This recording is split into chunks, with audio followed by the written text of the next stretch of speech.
as well. Alex Ballinger. Thank you, Madam Deputy Speaker.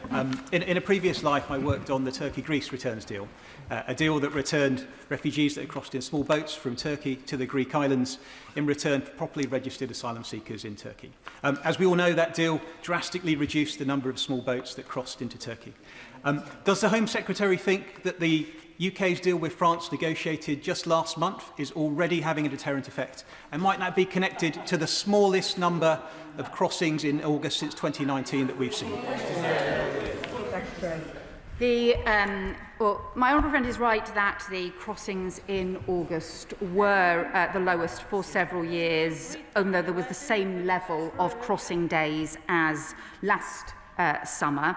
You will also know there's a lot of different factors involved, and we have been seeking with France as well to get the implementation of their Maritime review to also be able to do stronger interventions. But I welcome the point that he made about the Greece-Turkey deal, because that did have a very significant impact on those crossings, and it's why we believe it is the right thing to do to pursue this cooperation with France, and I welcome the work that the French government has done to support this pilot agreement on returns.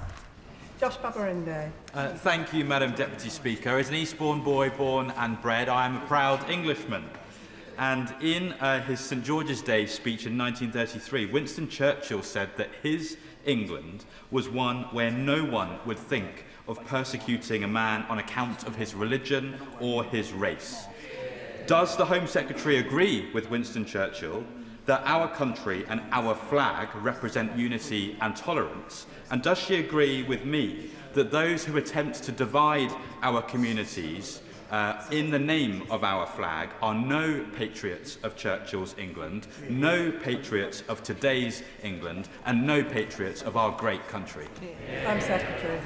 Well, I agree with my honourable friend about the importance of patriotism that brings our country together. That is what our flags symbolise, that is what our values as a country symbolise. Obviously, the Union Jack is in itself a coming together in its very embodiment as a flag, but also the St George's flag for those of us representing English constituencies that are proud to fly the St George's flag and so proud to stand up for the values and the shared description that he has, the patriotism around those English values as well as those British values that are about coming together, about fairness, about decency, about respect.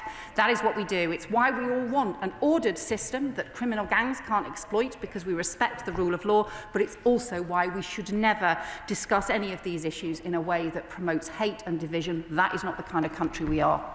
Sonia Kumar. Thank you, Madam Deputy Speaker. At the start of this summer, I welcome the government's decisive action in sanctioning Chinese companies involved in manufacturing and supplying boats used by criminal gangs to facilitate dangerous channel crossings. Disrupting these supply chains is a vital part of smashing the gangs. Can my right honourable friend update the House on what discussions she's had with international counterparts to coordinate efforts in targeting these companies and ensuring that these sanctions are enforced globally? Home Secretary. Well, my honourable friend is right to welcome the Foreign Secretary's introduction of sanctions around criminal smuggler gangs. It's the first time that this has been done. And we also have extensive cooperation with the National Crime Agency with Iraq, for example. We have massively strengthened the cooperation because we know that there are Iraqi Kurdish gangs that are operating in northern France, and where we have recently signed a new agreement with Iraq, with Turkey, with Bulgaria, with Belgium, with France, with different countries, and crucially with Germany, that is going to be changing the law in order to help us go after the criminal gangs and their supply chains. The work that is being done to disrupt supply chains is having an impact. It is significant too that we are seeing not only the disruptions and arrests internationally as well as in the UK, we are also seeing fewer boats physically crossing, but instead the criminal gangs are resorting to overcrowding those boats instead. Sir Geoffrey Clifton-Brown. Thank you, Madam Deputy Speaker. I note that the appeal court judges in last Thursday's judgment were using Article 8 of the ECHR as a reason why the interim injunction on the Bell Hotel should be quashed. Yet the Home Secretary in her statement today has been arguing that she wants to alter the interpretation of that same Article 8. wouldn't a much better and more quicker and more effective route would be that one argued by the Shadow Home Secretary this afternoon, to simply disapply all immigration matters from the European Court of Human Rights?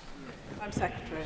Well, I think that's not what, as my understanding, is not what his front bench is arguing, and is only arguing about the Human Rights Act, risking there actually being more issues around the domestic courts not being able to take decisions before things go to the European courts. But I'll leave that for his own wrangling within his party about what their position is. What I would say about the we do think that there needs to be reforms around the way in which Article 8 is interpreted. I think the way in which too many cases around family rules are being treated as exceptions that are not that higher level of decision making can't be exceptional if you're talking about so many cases being treated as exceptions.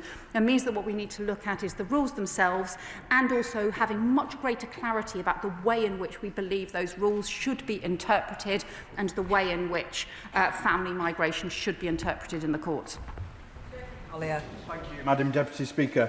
Much has been said about the role of the European Convention on Human Rights, and it appears that the party of Churchill is seeking to abandon his legacy in their lurch towards the right, just as there is a growing consensus amongst European nations that we need to modernise it for today's times. Does the Home Secretary agree that Britain should be part of leading that change rather than leaving and turning us into Belarus or Russia? Secretary.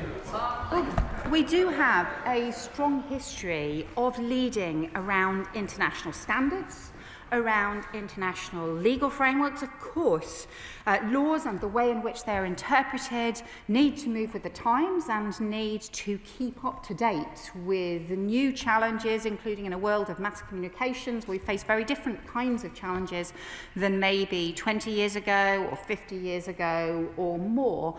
But he is also right to say that the UK has always played that leading role in defining those standards and in making sure that other countries do abide by international laws, and actually we lose out and don't get the kind of international cooperation that we need if what we try and do is just rip up that international law and cooperation. Chris Coughlin. Mr. Speaker, I'm proud that this country helps refugees, and I'm intensely proud that I spent years building a charity with a Rwandan refugee from the genocide. But in my constituency, there have been 2 serious criminal incidents in Hawley in the last 3 months in relation to the 4 Points Hotel. My constituents do have legitimate safety concerns, and although the police have acted promptly, what steps is the Home Secretary taking to ensure the 4 Points Hotel is closed as an asylum hotel as soon as possible? Well, the honourable member makes an important point. We want all asylum hotels to close, including in his constituency. We need to do that in a controlled and orderly manner as well. But I think what we also need to do is to strengthen the arrangements to ensure that the law is enforced and that rules are enforced, that public safety considerations are also taken seriously as part of the management of the whole asylum and immigration system. And it's why we are developing new partnerships between policing, immigration enforcement and the Home Office and asylum accommodation providers. It's immensely important there is proper shared information and also stronger arrangements to make sure that wherever criminality is found, it is properly and swiftly tackled. Oliver Ryan. Thank you, Madam Deputy Speaker. The Shadow Home Secretary, the former Immigration Minister, has some brass neck, do we not think, Home Secretary? He opened so many hotels, I thought he was going to overtake Lenny Henry as the frontage of Premier Inn at one stage. My constituents are so fed up with this, and I'm glad she's taking it so seriously, getting the numbers down. While we're doing everything we can to get these numbers down, does she agree with me that everyone involved in this debate, and particularly politicians, shouldn't incite or encourage the sort of aggression and actually sheer racism that we've seen, some actually directed towards our brave police officers over the summer? Thank you. Home Secretary.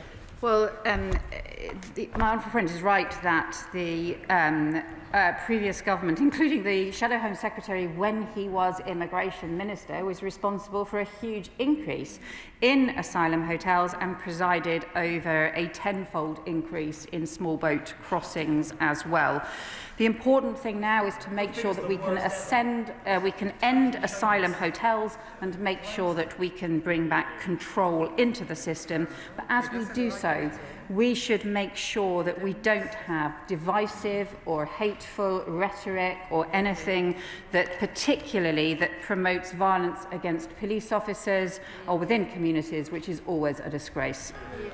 Dr. Ben Spencer. Thank you, Madam Deputy Speaker. The Home Secretary's right to talk about tackling push and pull factors, something which, when we're in government, we worked towards tackling, despite challenges, bringing forward the use of third countries. Because you both need a deterrent, but you also need a place to send people who we don't have returns agreements with their country of origin, or we don't know. Now, it's no surprise to me, our arrivals have increased since that scheme was scrapped. I understand there's a period of reset happening in Downing Street at the moment, so how long before we can expect her to come to the dispatch box to talk about a third country scheme that she'll be introducing?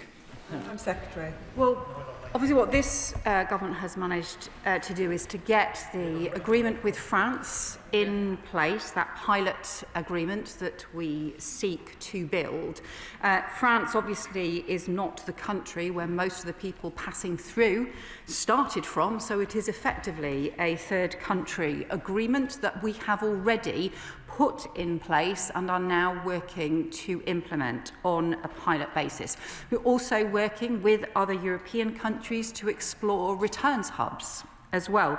But what we don't think is the right thing to do is to have an incredibly expensive programme that sent just 4 volunteers, and during the 2.5 years, 2 years plus that it was in operation, ended up costing £700 million, while 84,000 people arrived in the UK. Andrew Pakes.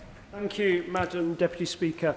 Peterborough is a proud and generous place and has welcomed many people to our doors over the generations. And I'd like to put on tribute my thanks to the churches, mosques and community groups which are looking after and welcoming people. But people are getting fed up with a system that is broken and was broken before my honourable friend became the Home Secretary. So many people in my constituency will welcome the record deportations, the focus on Article 8 and making efficiency and driving forward the system. But to be honest, the biggest issue in my constituency remains the hotel that was opened by Serco with no consultation with the police or the council before it happened. Can my right honourable friend assure me that she will make sure that there is no single bureaucratic block, no stone she will not move to get the Dragonfly Hotel closed as soon as possible as part of fixing this rotten, broken system? Secretary.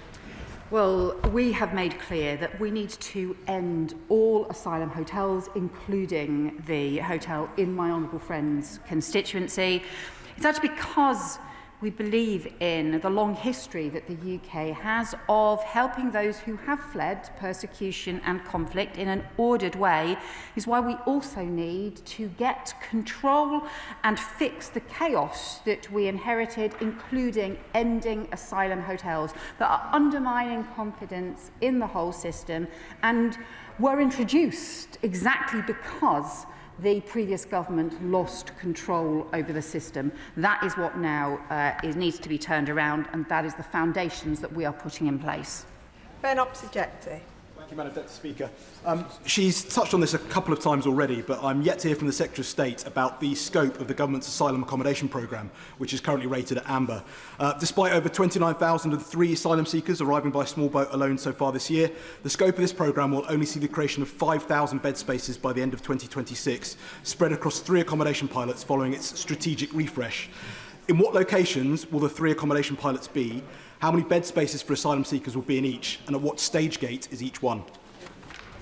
So we are developing alternative approaches to asylum accommodation, including working with local councils that have come forward and also including working with other government departments. We will provide an update as well as we make progress and do so. But I think there's the two things that need to happen together. There's obviously the shift to alternative sites that has to follow value for money tests, because that was the mistake that I think was often made in the past, and not having the proper assessments in place, as the Public Accounts Committee identified, but also making sure that we reduce the numbers of people in the asylum accommodation system overall. Because if we don't reduce the numbers in the system, simply moving the problem around from place to place won't solve it and won't get it back under control. Alice MacDonald. Thank you very much, Madam Deputy Speaker. Ensuring we have a humane and functioning asylum and immigration system needs competence, credibility and compassion. And I welcome the credible plan that this government has put in place. Our approach also has to be holistic, and part of that is also tackling the root causes of displacement, conflict and persecution. The Home Secretary has touched on how we're working with other countries. Could she also talk about how she's working cross-government and internationally to also address these drivers of displacement? Home Secretary. Can I welcome the honourable member's point here, because she's absolutely right that any comprehensive, effective approach internationally, not just here in the UK, needs to look at the causes and the drivers of mass migration, of people who have fled persecution and conflict, but also some of the economic migration issues that have also caused significant challenges. The Foreign Secretary and I have set up a joint migration team to work closely on some of these issues, and the Foreign Secretary has also made issues around migration a key priority for the Foreign Office. This is clearly an important cross-government issue where we are working together. Richard Ford. Thank you, Madam Deputy Speaker. When Labour was in opposition, it attacked the Conservatives for the small number of asylum seekers who would be removed to Rwanda as part of the Tory deterrent. Now the Conservatives are in opposition, they're attacking Labour for the small number of asylum seekers who will be removed to France as part of the Labour deterrent. Does the Secretary of State accept that for a deterrent to work, people considering this dangerous crossing need to know that it may be in vain? Home Secretary. Well, we have established the agreement with France as a pilot agreement, and we want to develop and expand it. It allows us to detain people immediately on arrival at Dover at Western Jet Foyle in order to then be returned. The first cases have been referred to France, and we expect the first returns to start during the course of this month. But I think there's also, as well as the impact in terms of undermining the criminal business model of the gangs, the deterrence issues that he talked about, there's also a really important principle here, which is for people arriving illegally on dangerous boats where they pay criminal gangs should be returned, but people should also then, who apply through a legal route and then go through proper security checks, the UK should do its bit in a controlled and managed way and a capped way alongside other countries. Julie Minns. Madam Deputy Speaker. Can I welcome the Home Secretary's statement, and can I strongly welcome the enforcement action recently taken by UK Border Force, Cumbria Police and local trading standards in cracking down on illegal trading and illegal working in retail in my Carlisle constituency. Will the Home Secretary reassure my constituents that there will be no let-up in this enforcement activity, and that the same rigour will be applied to migrant workers working as delivery riders? Can I also welcome the law enforcement work in my honourable friend's constituency, and this is why we have set up a domestic organised immigration crime task force to be able to work across different police forces into those networks that are exploiting illegal working, that often have networks into all kinds of other organised crime as well, that undermine communities, that undermine town centres and also exploit individuals and undermine border security. We are strengthening that domestic work, which had never been done before as a result of some of the report by the Her Majesty's Inspectorate of Policing. Wendy Morton. Thank you, Madam Deputy Speaker. Under the watch of this Home Secretary, the fact is 2025 has been the worst year on record for small boat crossings. And whilst the government claims it wants to end the use of asylum hotels, the Right Honourable Lady is not telling us when, and so I'd like some reassurance today that she will not, as a result of this, we will not see an increase in HMOs or the use of local houses or local flats to rent for these particular individuals, nor will we see any increase of costs to local councils.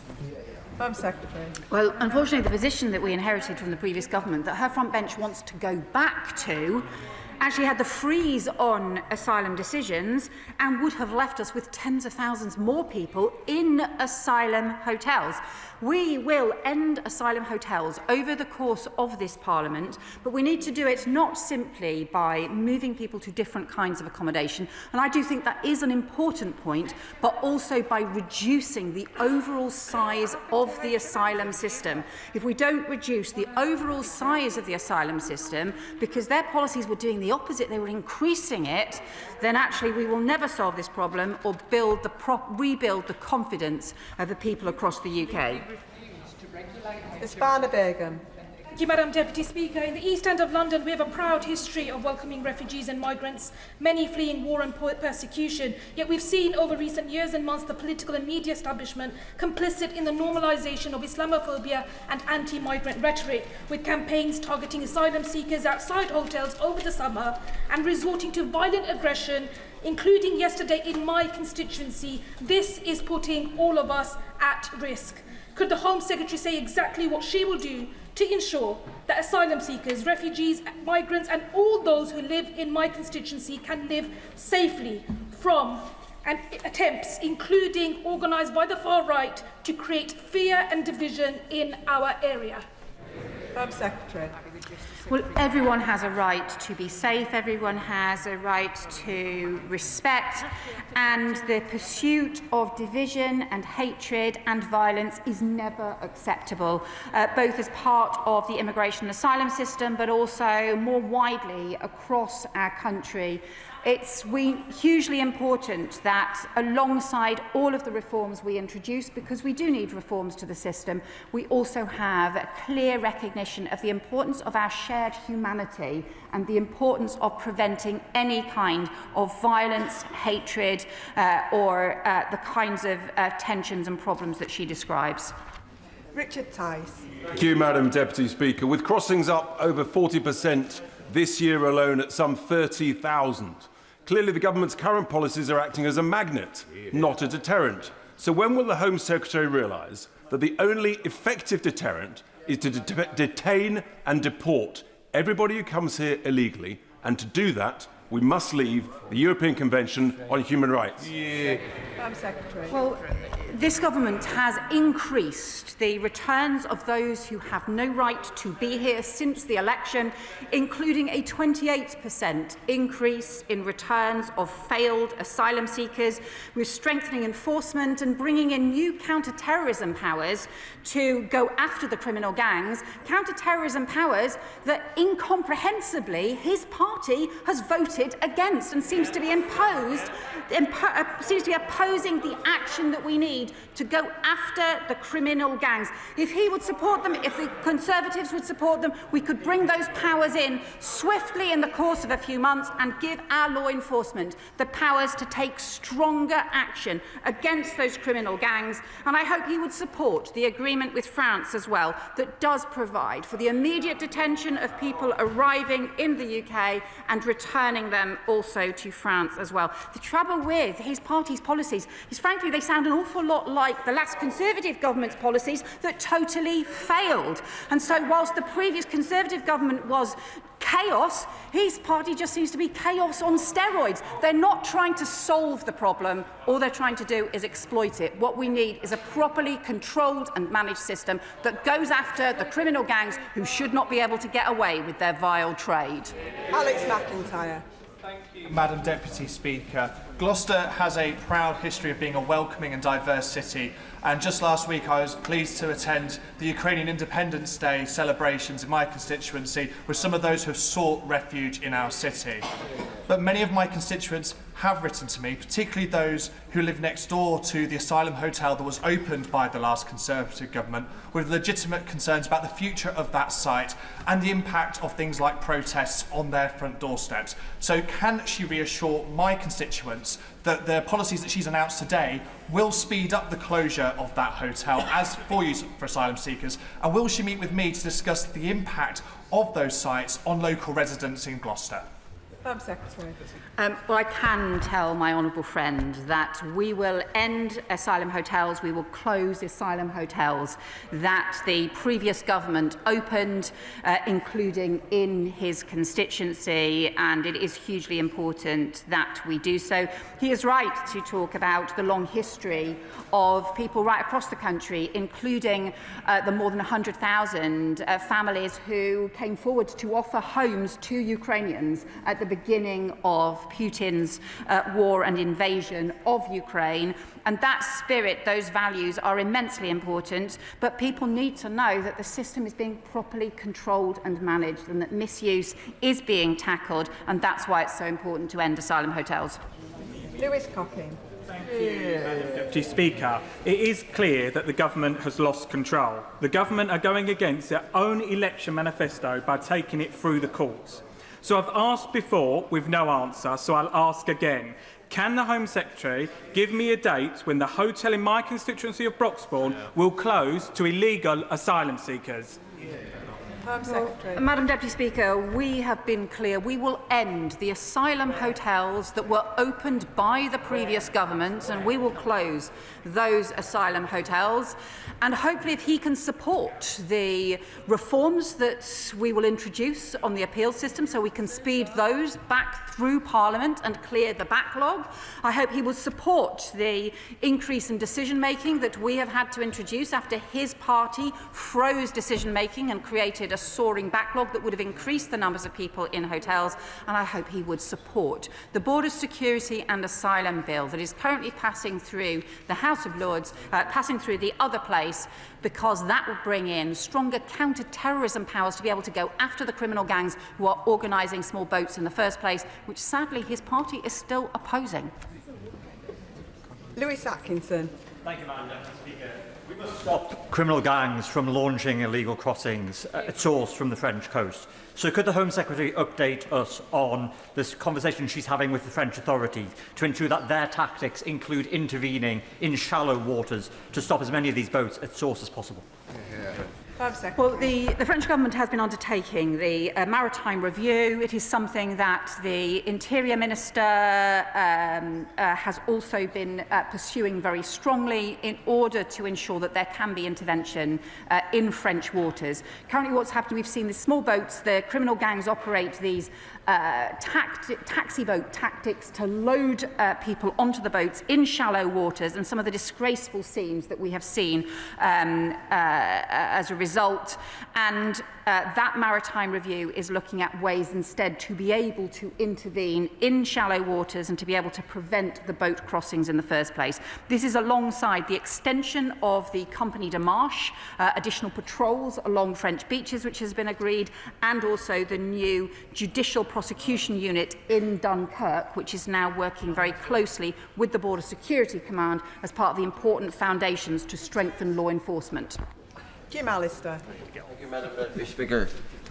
Whatever the promised tinkering with Article 8, the reality is that this government, or any government, will only get a grip on the out-of-control illegal immigration by quitting the ECHR. I agree that Article 8 is a problem, but the answer is Article 58, which is the one that allows the government to serve notice that it's leaving the ECHR. And unless and until it does that, we're not going to solve this problem. Could I ask the Home Secretary this? How does she hope to sort out this mess while her every action is subject to the foreign stipulations and ultimately the foreign court that is diligently applying the very ECHR to which she clings? Isn't that mean we go round endlessly in a circle? And when it comes to the appeal panels, will they be subject to judicial review, where again the ECHR can be relied on? Right. Well, the fact of having international law and abiding by it has helped us to get new agreements in place to be able to return people who arrive by small boats, and is also helping us work with other European countries on returns hubs to increase returns as well. I do think there is a problem with the way in which Article 8 is being interpreted in the courts. That's why I have been clear that reforms are needed, and we will bring forward that as part of a major package of reforms to the asylum system before the end of this year. John. Thank you, Madam Deputy Speaker. The Conservatives and Reform appear to be engaged in competitive populism, and one of the consequences of that is opportunism. And in that light, does my right honourable friend agree that it's surprising that they pose as the party on the side of local democracy when it comes to asylum hotels? Can she confirm not only did the current Shadow Home Secretary decide in March 2020 to suspend the practice of consulting local authorities before opening asylum hotels in their area, but that the practice remained suspended for the rest of the time they were in government, even after the emergency of the pandemic ended? Home Secretary. Well, my honourable friend is right that not only did the the Shadow Home Secretary lift the responsibilities to consult local authorities, he also voted against amendments put forward by the Labour opposition at the time to strengthen the work with local authorities. This government is strengthening that work with local authorities. Instead, all the Shadow Home Secretary and the Shadow Justice Secretary seem to do is chase each other around chasing each other's tails to try and get to the next photo opportunity first, or to chase the honourable member for Clacton as well. It's just more chaos from the parties opposite. Peter Bedford. Thank you, Madam Deputy Speaker. It's not populist to want safe and secure communities.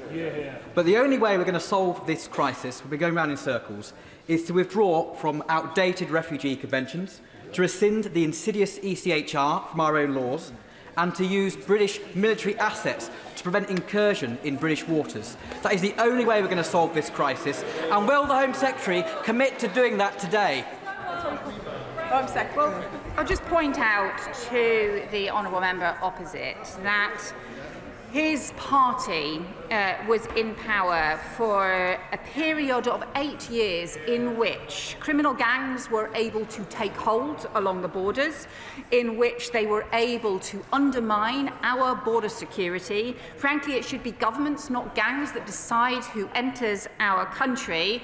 And what we need is to have the counter-terrorism powers to go after those criminal gangs that, frankly, he and his party are still voting against. Shameful. Martin. Thank you, Madam Deputy Speaker. Madam Deputy Speaker, it cannot be denied that we have inherited a very difficult position, and that recently there's been a real increase in the rhetoric, which is causing serious worry, upset, anger and mistrust in our communities. But, Madam Deputy Speaker, many vital measures to tackle this organised crime, like counter-terrorist style powers against gangs, a new offence of engagement at sea, banning sex offenders from the asylum system and powers to search phones are stuck in the Borders Security Bill. Does my right honourable friend agree with me that if the Tories and Reform were really serious about these changes, they would stop voting against and organising against this bill and put their constituents and my constituents in Portsmouth North at the heart of this and let us put this bill in force? My honourable friend is exactly right. The Tories and Reform could start working with us tomorrow to speed up the passage of this crucial legislation that would give our law enforcement counter-terrorism powers to go after smuggler gangs, that would mean new offences, that would mean they could download and search the mobile phones of people arriving on small boats, and would mean, crucially, that they could ban sex offenders from the asylum system altogether. You'd think that the parties opposite would support this. Instead, they have been blocking it. It's shameful. Cameron Thomas. Madam Deputy Speaker, our country should be proud that in the 1930s we welcomed 10,000 Jewish children from Europe upon the kinder transports. Alas, our predecessors would not countenance bringing across their parents, and we know that the cost of that decision was that those parents were massacred in the Holocaust. There has always been vocal opposition to migration in this country, but I remind the government that responsibility lies with them. Across our country today, thousands of vulnerable refugees are afraid. They are afraid of the rise in right-wing activity and in right-wing rhetoric. Rhetoric this government has flirted with. I invite the government not to follow the Conservative Party or Reform UK into the abyss and to treat this issue with the compassion it deserves. Secretary. Well, the honourable member refers to the kinder transport as well as the important support for children there. The UK also took Jewish orphaned children from concentration camps and provided them a home, important future in the UK as well. And we have a long history of supporting those who have fled persecution and conflict.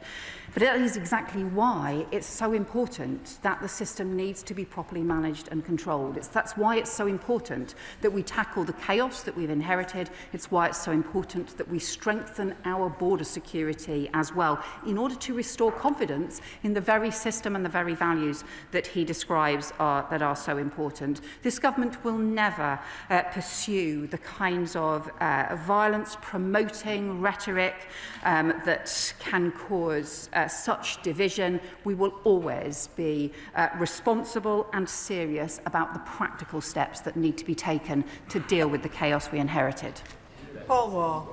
Madam Deputy Speaker, I warmly welcome the Home Secretary's statement today, particularly the UK-France migrant deal, which provides a safe and legal route for all those families genuinely fleeing persecution, but who play by the rules and want to enter the country legally. And also it balances that with the need to remove from this country and send back to France those who try to jump the queue in small boats. But, Madam Deputy Speaker, the Shadow Home Secretary suggested that the potential figure of 50 returns a week under this pilot scheme is not enough. So can the Home Secretary remind the House that under the last government there were 128,000 people who crossed the Channel, and of those, how many were returned to France? It wasn't 50 a week, it wasn't 100 a week, it was 0 a week, every week for 6.5 years. My honourable friend is exactly right.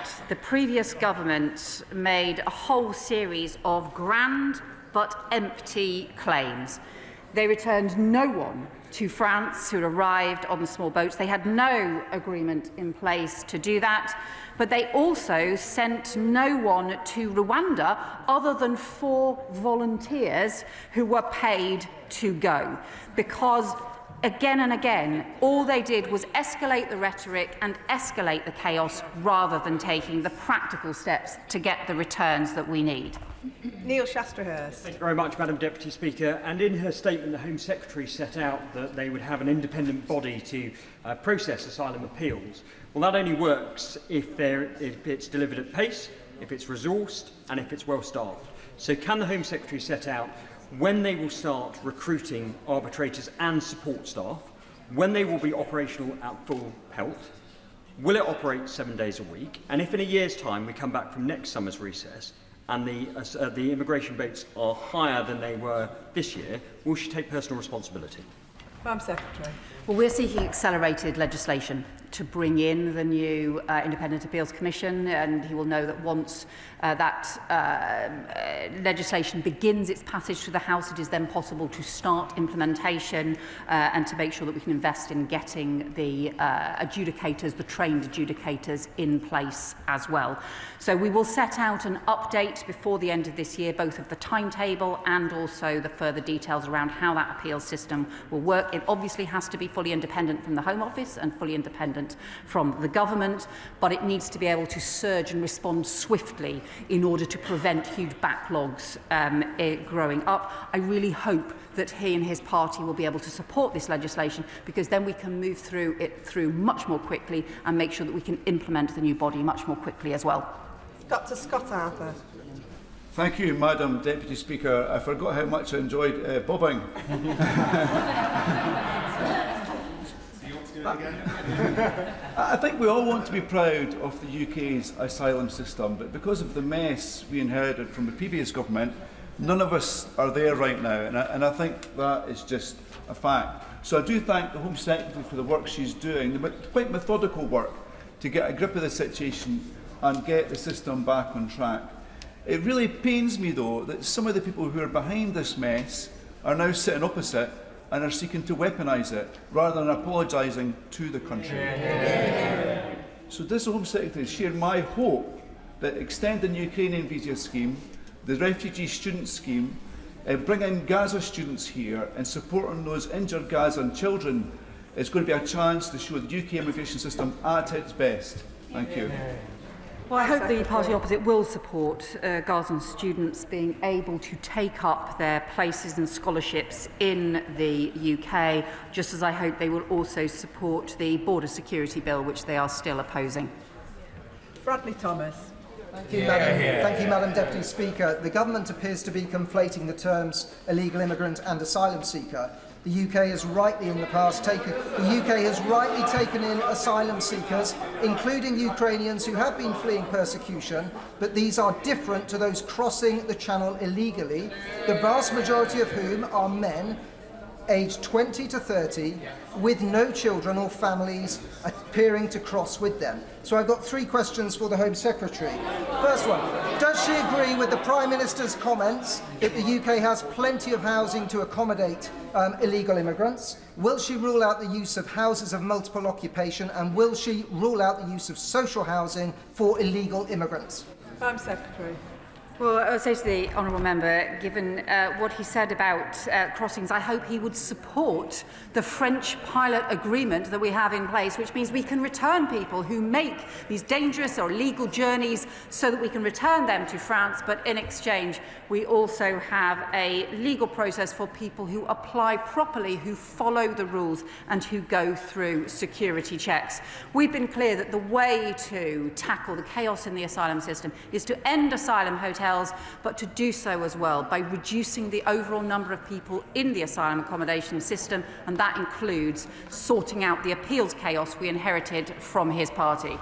Peter Swallow. Thank you, Madam Deputy Speaker. Respect for each other and respect for the rule of your law. The Home Secretary was right to emphasise those as fundamental British values, and they're underpinned by our robust human rights framework, which underscores and protects individual liberties. Winston Churchill knew that, which is why he was such a supporter of the ECHR after World War II. So will the Home Secretary do all she can to protect our human rights framework from those on the opposition benches who would tear it up for a cheap headline by campaigning as hard as she can to make sure that the ECHR is fit for the 21st century and can restore public confidence? Prime Secretary. My honourable friend is right that we do need reforms, but we also need to recognise that international law can help underpin international cooperation. The criminal gangs operate across borders and exploit the fact that too often governments don't operate across borders and law enforcement doesn't operate across borders in order to go after them. So that's why we need that international cooperation in place, underpinned by legal framework. Caroline Verdon. Thank you, Madam Deputy Speaker. The national conversation on immigration and asylum is being dominated loudly by colleagues in this place who have a sorry track record of stirring up division, dehumanising people who are seeking sanctuary from some of the world's harshest regimes and conflicts, and many of my constituents raised their fears with me this summer. As immigration has soared since we left the European Union, would the Home Secretary agree with me that the architects of the damaging Brexit campaign are probably the least likely people to have the answer to the small boat crossings, and that we must do all we can to emphasise the benefits and value that migrants bring to the UK, as they have done for centuries? Prime Secretary. Well, it is the case that the Conservative Party in government managed to also both create the chaos in the asylum system, let criminal gangs take over along our borders, but also saw legal migration quadruple in the space of just 4 years. Immigration has always been an important part of our history, but that is also why it needs to be properly controlled and managed in a fair and sensible way. That hasn't happened too often in the past, but it needs to do so also in a way that is serious and respectful to other people, to make sure that we as a country come together at the same time as making sure there are proper controls in the system. Jim Shannon. Thank you, Madam Deputy Speaker. Can I thank the Home Secretary for her statement? And does the Home Secretary accept that the frustration that many feel about illegal immigration must not ever be confused with the opinion of those who come and add to our society in the NHS, in agriculture or many other jobs in which we rely on help from foreign nationals? And will the Home Secretary not accept that the route to the UK from the Republic of Ireland through Northern Ireland is feeding that frenzy?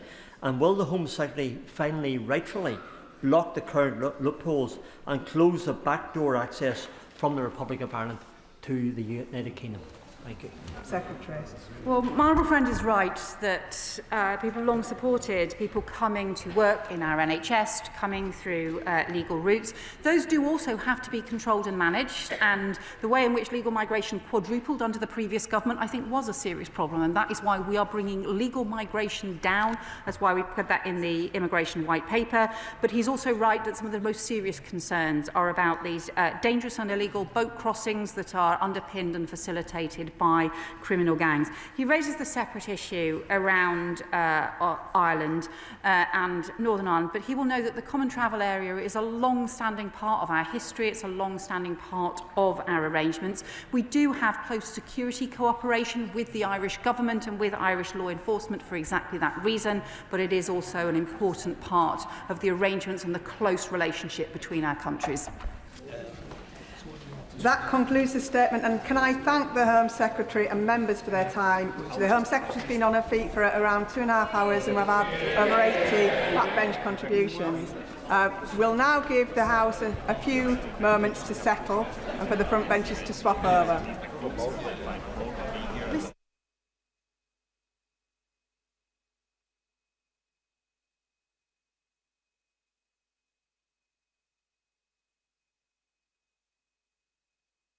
Statement, Foreign Secretary. Yeah. Well, with permission, Madam Deputy Speaker, I'm going to make a statement on the situation in the occupied Palestinian territories and Iran. In Gaza, on the ground, it's unimaginably bleak. Horrifying images and accounts will be seared into the minds of colleagues across this House. They're almost impossible to put into words. But we can and must be precise with our language. Because on the 22nd of August, the UN-backed IPC mechanism confirmed what we are witnessing. Famine. Famine in Gaza City. Famine in its surrounding neighbourhoods, now spreading across the wider territory. Famine which, unchecked, will spiral into widespread starvation. Madam Deputy Speaker, this was foreseen. The terrible conclusion of the obstacles we have warned about for over 6 months. Since the 1st of July, over 300 people have died from malnutrition, including 119 children. More than 132,000 children under the age of 5 are at risk of dying from hunger by June of next year. Madam Deputy Speaker, this is not a natural disaster, it's a man-made famine in the 21st century. And I'm outraged by the Israeli government's refusal to allow in sufficient aid. We need a massive, massive humanitarian response to prevent more deaths. Crucial NGOs, humanitarians and health workers allowed to operate and stockpiles of aid on Gaza's borders released. As a result, in the past 3 months, over 2,000 Gazans have been killed trying to feed their families. And Hamas themselves are exploiting the chaos and deliberately starving Israeli hostages for abhorrent political purposes. Madam Deputy Speaker, I know that these words of condemnation echoed across legislatures all over the world are not enough. But be in no doubt, we have acted as a country where we can. We restored funding to UNRWA. We suspended arms exports that could be used in Gaza. We signed a landmark agreement with the Palestinian Authority. We stood up for the independence of international courts. We've delivered 3 sanctions packages, 3, on violent settlers and far-right Israeli ministers for incitement. We've suspended trade negotiations with the Israeli government, and we are at the forefront of the international community's work to plan for a stable, post-conflict peace. And we've now provided over £250 million in development assistance over the past 2 years. Madam Deputy Speaker, today we're going further. I can announce an additional £15 million worth of aid and medical care for Gaza and the region. We continue to work alongside regional partners, including Egypt and Jordan, of course, to enable the UN and NGOs to ensure aid reaches those most in need. Brave medics in Gaza tell us that essential medicines are running out and they cannot operate safely. And that's why we're funding UK Med, whose field hospitals have treated over 600,000 Gazans. And that's why we're also funding the WHO Egypt to treat thousands of evacuated Gazan people.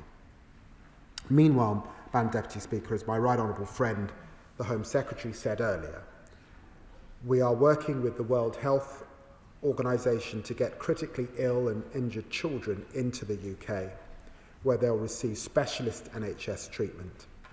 The first patients are expected to arrive in the UK in the coming weeks. And we're extracting people from a war zone, of course, that is complex and dangerous. It relies entirely on Israeli permissions, and I'm pressing the Israeli government for this to happen as quickly as possible. We're also supporting brilliant students granted FCDO Achieving Scholarships and other scholarships to escape Gaza so that they can take up their places for the coming academic year. Madam Deputy Speaker, I recognise that this only touches the edges of this catastrophe. We all know that there is only one way out: an immediate ceasefire. An immediate ceasefire that would see the unconditional release by Hamas of all hostages. An immediate ceasefire that would see a transformation in the delivery of aid. We know this. Our US and European allies know it. Our Gulf partners know it too. And I'm working night and day with them to deliver a ceasefire and a wider political process to deliver long-term peace. To make a ceasefire last, we need a monitoring mechanism, we need the disarmament of Hamas, we need a new governance framework for Gaza. This is the focus of our intense diplomacy in the region. In contrast, further military operations in Gaza City will only prolong and deepen this crisis. So together with our partners, we demand an immediate halt to this operation. Each week brings new horrors. Last week's double strike on Nasser Hospital, one of Gaza's last remaining major health facilities, killed 20 people, including 5 journalists.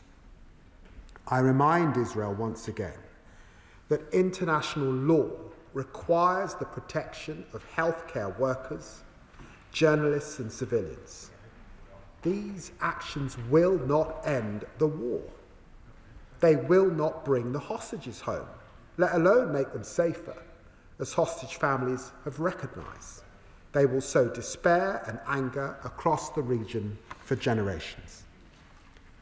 And Madam Deputy Speaker, in the West Bank, the Israeli government is tightening its stranglehold on the Palestinian economy and continues to approve illegal settlement construction, just recently in the E1 area east of Jerusalem. This would erect a physical barrier to the contiguous Palestinian state, and it must not happen. Madam Deputy Speaker, in July, I described before the UN General Assembly our intention to recognise the state of Palestine later this month. Unless the Israeli government takes substantive steps to end the appalling situation in Gaza and commits to a long-term sustainable peace. Madam Deputy Speaker, this commitment responds to the current crisis, but stems from our historic responsibility to the region's security, reaching back over a century to the Balfour Declaration. As I said last month in New York, I am deeply proud that it was a British Foreign Secretary who helped establish a homeland for the Jewish people. But the same declaration promised that nothing shall be done which may prejudice the civil and religious rights of the Palestinian people. And Madam Deputy Speaker, those rights are more under threat than at any point in the past century. To those who say recognition rewards Hamas or threatens Israeli security, it does neither. Recognition is rooted in the principle of a two-state solution which Hamas rejects. We have been clear that any Palestinian state should be demilitarized. Indeed, President Abbas has confirmed this in writing. We see no contradiction between the two-state solution and our deep commitment to Israeli security, because security comes from stable borders, not indefinite occupation. Madam Deputy Speaker, before I finish, I would also like to update the House on Iran. On the 28th of August, the UK, along with France and Germany, triggered the snapback mechanism under the UN Security Council Resolution 2231. This means that if no agreement is reached within 30 days, the sanctions that were lifted under the Iran nuclear deal, the JCPOA, will come back into force. These wide-ranging sanctions include a full arms embargo and restrictions on its nuclear, missile and drone programme. This was not a decision we took lightly. For years, we have worked with international partners to stop Iran from developing a nuclear weapon. The 2015 deal was meant to do just that, but Iran has repeatedly undermined the agreement. Iran's stockpile of enriched uranium is now 40 times over the limit that was set by the JCPOA. Despite this clear escalation, we have made every effort over years of negotiations to bring Iran back to compliance. These efforts have continued in recent months. I've urged Foreign Minister Araghchi to de-escalate and choose diplomacy. In July, we offered Iran more time if it agreed to return to negotiations with the United States and to restore full access to the International Atomic Energy Agency. Last month, I warned Iran that time was short and we would have little choice but to trigger snapback.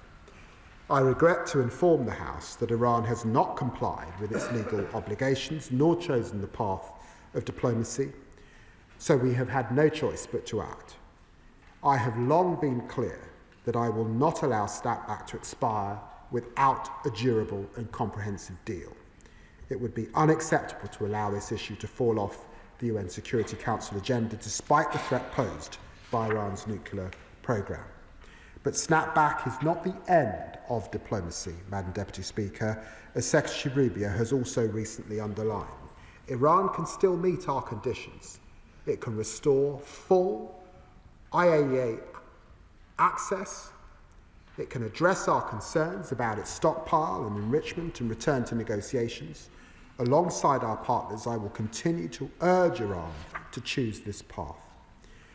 Madam Deputy Speaker, in the worst of times, this government will continue to take all the steps that we can to alleviate suffering, to help bring regional conflict to an end, to create the conditions for long-term peace and security. We will not rest until there is a ceasefire in Gaza. The hostages are returned. A flood of aid reaches those in desperate need, And despite the obstacles before us, we will work with partners to preserve the two-state solution. I commend this statement to the House. I call the Shadow Foreign Secretary, who will have up to 6.5 minutes for her contribution. Chief Speaker, I thank the Foreign Secretary for advance sight of his statement today, and I also express my sympathy for the people of Afghanistan who are suffering from last night's major earthquake. Madam Deputy Speaker, when it comes to the Middle East, since this House last met, this awful conflict continues to see lives lost with such intolerable suffering. Hamas continues to refuse the release of all remaining hostages, despite the best efforts of those trying to broker peace. The hostages are now approaching 700 days in captivity, and the whole House will have been sickened by the harrowing clip of emaciated hostage FVR David released by Hamas over the summer. The humanitarian situation in Gaza is dire, and we are all familiar with the reports that we have seen on a daily basis on our news channels. The inhumane suffering, the recent airstrikes, and the inability to provide food for civilians simply cannot go on. We all want an urgent and sustainable end to this conflict, the release of the hostages from terrorist captivity, and to see aid for the people of Gaza. There are key questions for the British government to answer. The British government is in a position to help influence these outcomes, but is it actually leveraging its ability to fully do so? The government's frequent statements have so far not moved the dial closer to a sustainable end to this conflict. And as the Foreign Secretary himself has said, we are not in any position whatsoever to see any alleviation of this horrendous situation. Diplomacy is about putting in the hard yards to find solutions and not just giving statements. So I do want to ask the government on 3 specific points today. Is the government taking any new specific action to tighten the screws on Hamas, to pile more pressure on them to release the hostages? Should we expect more measures to further degrade Hamas's ability to finance their campaign of terror? And why is the government not leading on international efforts to produce a credible plan to exactly do this, with an agreement from all the key regional partners and players with an interest in peace to see Hamas leave Gaza? Secondly, can the Foreign Secretary update the House on precisely where we stand, what Britain is contributing to the efforts by the UN and to our regional allies to broker the release of hostages and to an end of the conflict? Are we intimately involved, and are we sending in the UK expertise to help? Because we do have great expertise when it comes to brokering these types of negotiations. Third, while we note his announcement on the support for women and girls yesterday, the government has yet to make essential breakthroughs on aid.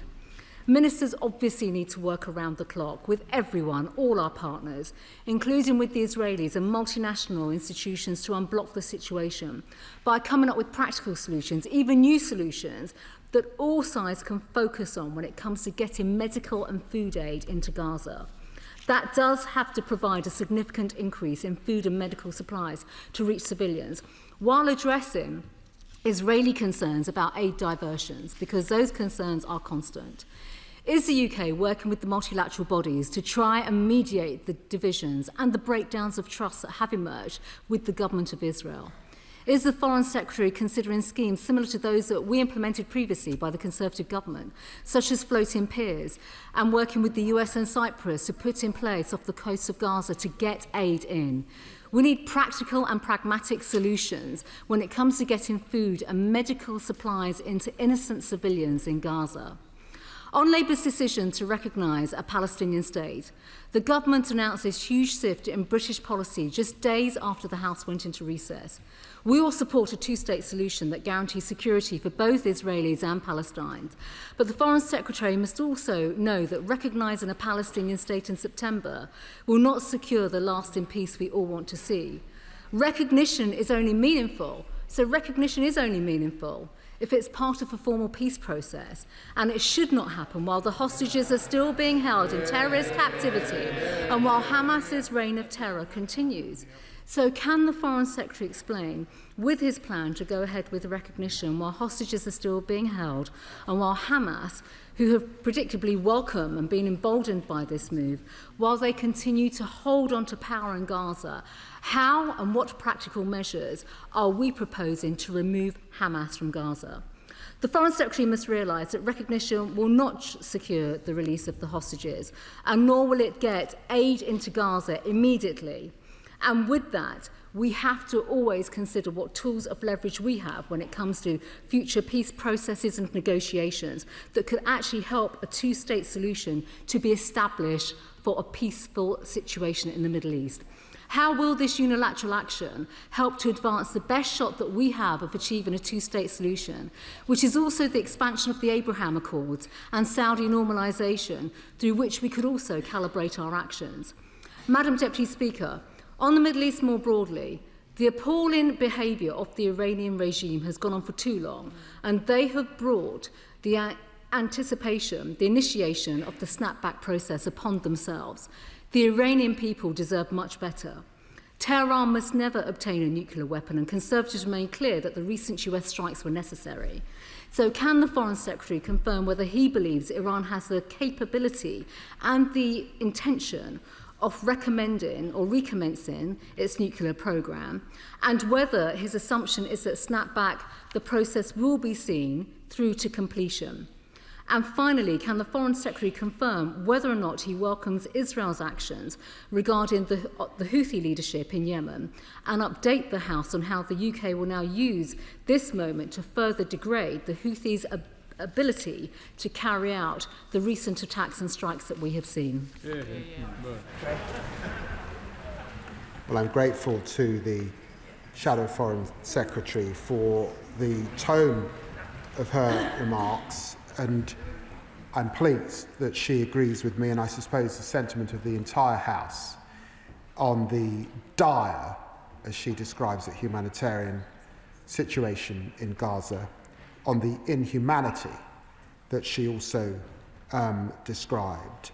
And she will recognise that even before we came to power, the last government was calling for a ceasefire that we all want to see. She asks what the government is doing in relation to Hamas. And can I just say to her that in New York, with our Arab partners, with the French and others, we were doing just that, supporting the Prime Minister's framework for peace, working with colleagues to establish the circumstances of the day after. We've been crystal clear there can be no role for Hamas. We need the demilitarization of Gaza, and we are working with partners to try and set about the trusteeship, the new governance arrangement with Gaza. And of course, no government is doing more than we are. We signed an MOU with the Palestinian Authority. We're working with them on reform in a deliberate, day-to-day action, because there must be a role subsequently for the Palestinian Authority.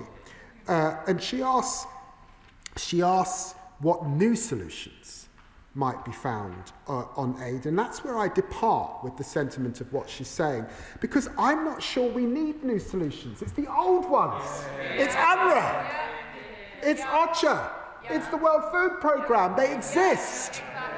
They exist. Let us support them. That is why it was this party that restored funding to UNRWA when it was opposed by the opposition. That is not what feeds, I say to her gently, that's not what feeds women and girls.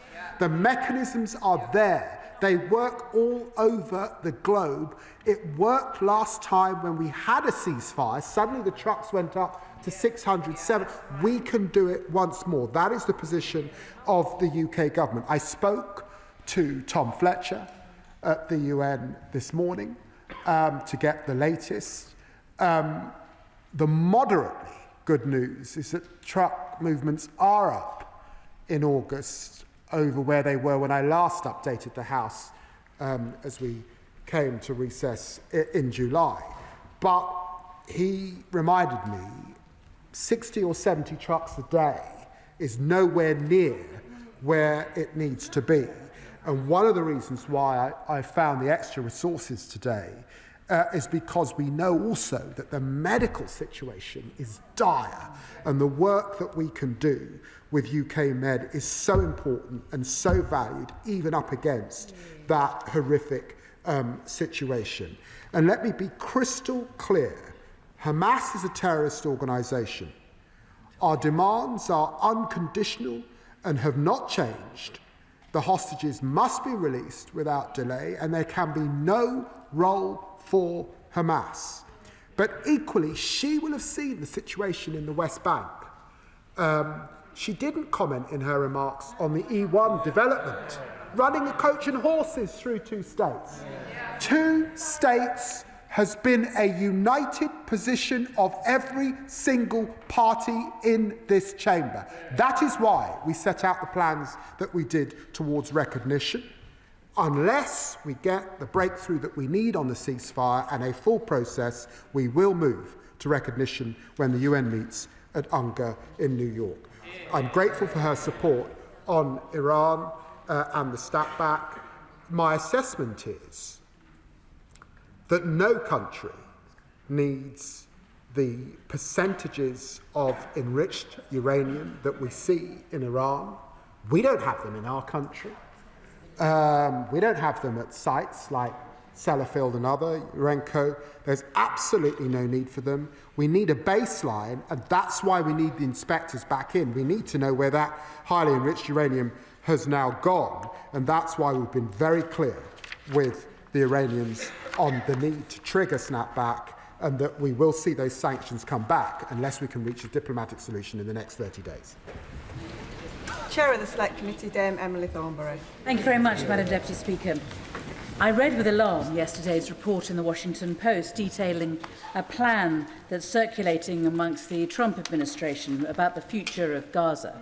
They call it the Great Plan.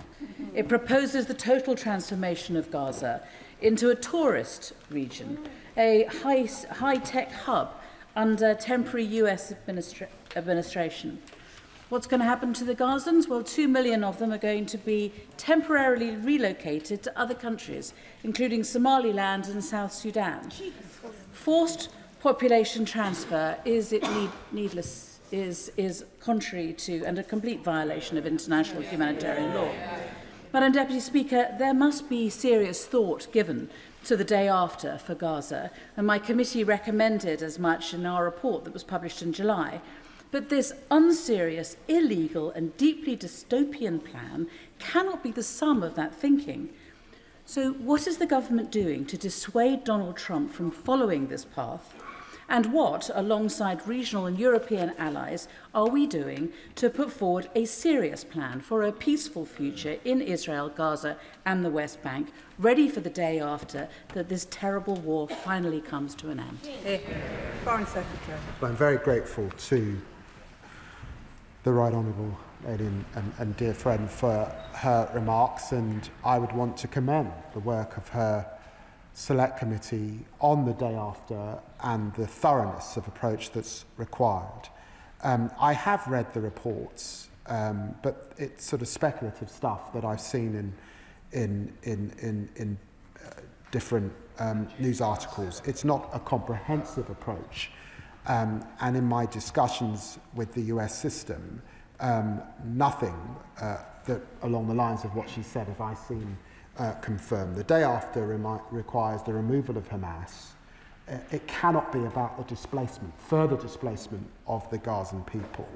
It is going to require a degree of finance and stability, particularly, which I think will require other states and particularly Arab partners. They would set themselves against the sorts of reports I've seen in the papers. And I call the Liberal Democrat spokesperson who has up to 3 minutes for his remarks. Thank you, Madam Deputy Speaker, and I thank the Foreign Secretary for advance sight of his statement. I welcome the robust approach of the E3 in initiating the snapback mechanism and in response to Iran's nuclear ambitions and programme in breach of its undertakings. Madam Deputy Speaker, the Foreign Secretary's statement on the 21st of July shocked this House, and we had a long debate about the situation in Gaza. Yet the humanitarian catastrophe in Gaza and the West Bank has deteriorated even further since then, as he has acknowledged. We've seen hundreds more Palestinians killed while seeking aid, famine declared in the Strip, a chronic lack of medical supplies attested to by UK medics volunteering in Nasser Hospital, the start of IDF operations in Gaza City, and the images of emaciated hostages still held in brutal captivity by Hamas terrorists. The human suffering is indeed beyond comprehension. Yet the extremists are indifferent. Hamas terrorists publish videos intended to torment the families of hostages. Cabinet members Ben Gvir and Smotrich advocate for the forced displacement of Palestinians. In Israel, the Hostage Families Forum and the opposition parties call for an end to the violence. In the UK, our constituents are desperate for the same. The bloodshed can only be stopped by decisive actions, actions which I regret the government has so far failed to take. The Prime Minister was wrong in principle to condition the recognition of Palestine on the actions of the Netanyahu government, and wrong in practice as he has been ignored. So will the Foreign Secretary confirm today that the UK will recognise Palestine later this month at the UN? The government must learn a lesson and now apply relentless pressure to the Netanyahu government. So Liberal Democrats call today on the Foreign Secretary finally to sanction Prime Minister Netanyahu for expanding his military campaign and pursuing the illegal expansion of the E1 settlements, and to take the steps necessary to ban the export of all UK arms to Israel, including F-35 components. Will he also make representations to the Qatari government, demanding that they exile Hamas from their political headquarters unless they agree to the release of all of the hostages immediately and unconditionally? Madam Deputy Speaker, the Foreign Secretary bemoans that words are not enough to alleviate the suffering. He acknowledges that the government has failed to move the combatants. Yet there is one man who could unlock progress. Donald Trump has the power to secure peace in Gaza if he chose to, by picking up the phone to Netanyahu. So will the Foreign Secretary tell the House how he will use his special relationship with Vice President Vance to help secure that goal? And will the government commit to making a ceasefire in Gaza a priority during President Trump's state visit? I'm grateful to the honourable gentleman for his remarks on Iran particularly, and he's absolutely right to place at the centre the 15,000 people who have been injured in Gaza simply seeking aid, and the over 2,000 that have died seeking aid. It's totally unacceptable. And he's right too to remind the House about the position of the hostage families, who are crystal clear that they do not want to see further military endeavour and operation in Gaza City. What they want is a ceasefire, and they fear that further military endeavour will actually harm their loved ones further, not succeed in bringing them home. He criticises our position on recognition. I'd ask him to reflect on that, because it must be right that the government continues to give diplomacy and opportunity as we head to the UN alongside other partners. And surely he would want us to be working with our French, our Australian, our Canadian partners as we head to that gathering in UNGA. And surely he would want to see the Israelis commit to a ceasefire, commit to a process, end the war inevitably. All of that is what we are seeking to do as we make that assessment in the coming weeks of where we've got to. And of course, I would want to reassure him that of course I raise the issue of Gaza with all levels of the US administration, but I did raise the situation in Gaza with Vice President Vance earlier in the summer, with Secretary of State Rubio, and I spoke to Envoy Steve Witkoff in the last 24 hours to get an update on a fast-moving situation, of course. And direct sales of F-35s are banned to Israel, and he knows that we ban arms that could go to the IDF for use in Gaza. Sir Mohammed. Thank you, Madam Deputy Speaker. I welcome the Foreign Secretary's statement today on Palestinian statehood and the additional aid that has been announced for Gaza, as well as the recent work that has taken place to evacuate students and children in need of medical treatment. But today, Madam Deputy Speaker, the world's foremost group of genocide scholars have said that Israel's policies and actions in Gaza meet the legal definition of genocide in Article 2 of the UN Convention for the Prevention and Punishment of the Crime of Genocide. This is against the backdrop of Israel continuing to bombard Gaza, continuing to target and kill journalists, and continuing its policy of annexing the entire territory with Trumpian visions of Gaza, where the self-determination of Palestinians is little more than a real estate opportunity. Will the Foreign Secretary agree with me that this monumental resolution by genocide scholars should now trigger our responsibility to act? Here. Secretary. Well, I'd say to my honourable friend that we continue to act, to do all we can to bring this horrific suffering in this war to an end. Of course, I recognise what legal scholars are saying about the conflict and saying in relation to the issue of genocide. That must be appropriately a matter for the legal system. But I think the whole world looks on what is happening with deep concern, and in every legislature across the world, condemnation. Rishi Sunak. Thank you. I know the whole House will want to join me in wishing you a very happy birthday, Madam Deputy Speaker. I warmly welcome and support what the Foreign Secretary said about Iran, and particularly the joint E3 statement on imposing snapback sanctions.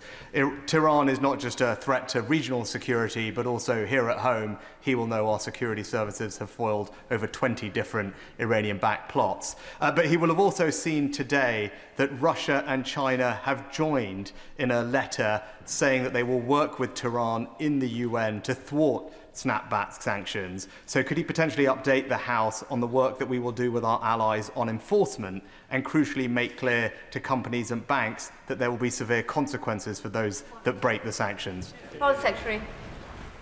Well, I'm grateful to former Prime Minister for his work on the Iran file and for the cross-party consensus that exists in this House in this area. As he knows, we work hand in glove, particularly with our French and German counterparts, and it was on that basis, the so-called E3, that we urged Iran to take us seriously in getting back to the negotiation table with the US, and also to let the inspectors back in.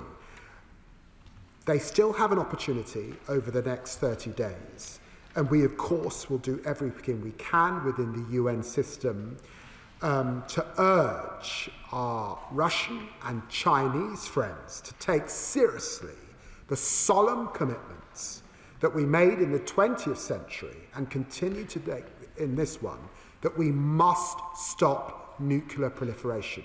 This is not a personal issue, it's a global issue of huge concern. Thank you, Madam Deputy Speaker. The International Association of Genocide Scholars has passed the resolution stating that Israel's policies and actions in Gaza meet the legal definition of genocide. I understand the Foreign Secretary doesn't comment on these matters from the dispatch box, so I'd like to ask instead what action and efforts this government are taking alongside international partners to ensure that evidence is being collected and matters are in hand to ensure that legal avenues can be pursued to address allegations of war crimes, crimes against humanity and allegations of genocide in Gaza. Foreign Secretary. Well, I'm grateful to my honourable friend and for recognising that that must rightly be a matter for lawyers. But can I reassure her that we do fund and support organisations on the ground, gathering evidence. Now, that is much easier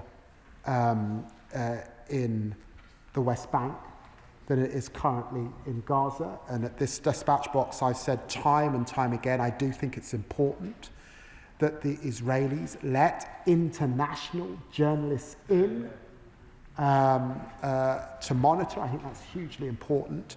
But we will continue to support journalists,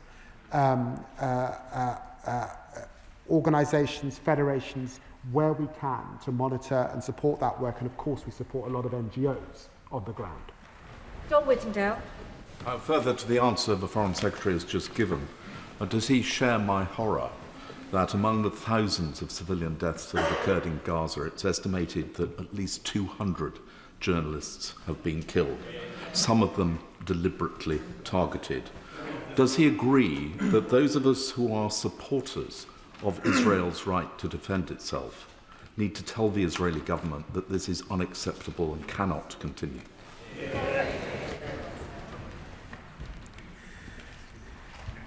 I entirely would want to associate myself with the remarks that the honourable gentleman has just made.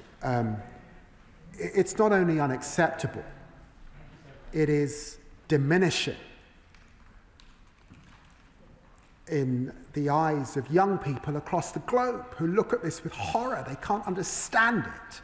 And so I urge the Israeli government to just step back and recognise the damage that they are doing to their reputations collectively. James Naish. Thank you, Madam Deputy Speaker. Attempts to settle the E1 area of the West Bank, splitting Palestinian areas in two, in an Israeli government minister's own words, will bury the idea of a Palestinian state by the end of this month. Would the Secretary of State commit to a further coordinated response with European partners over the coming weeks to ensure that those destructive plans are halted? Yes, yes, yes.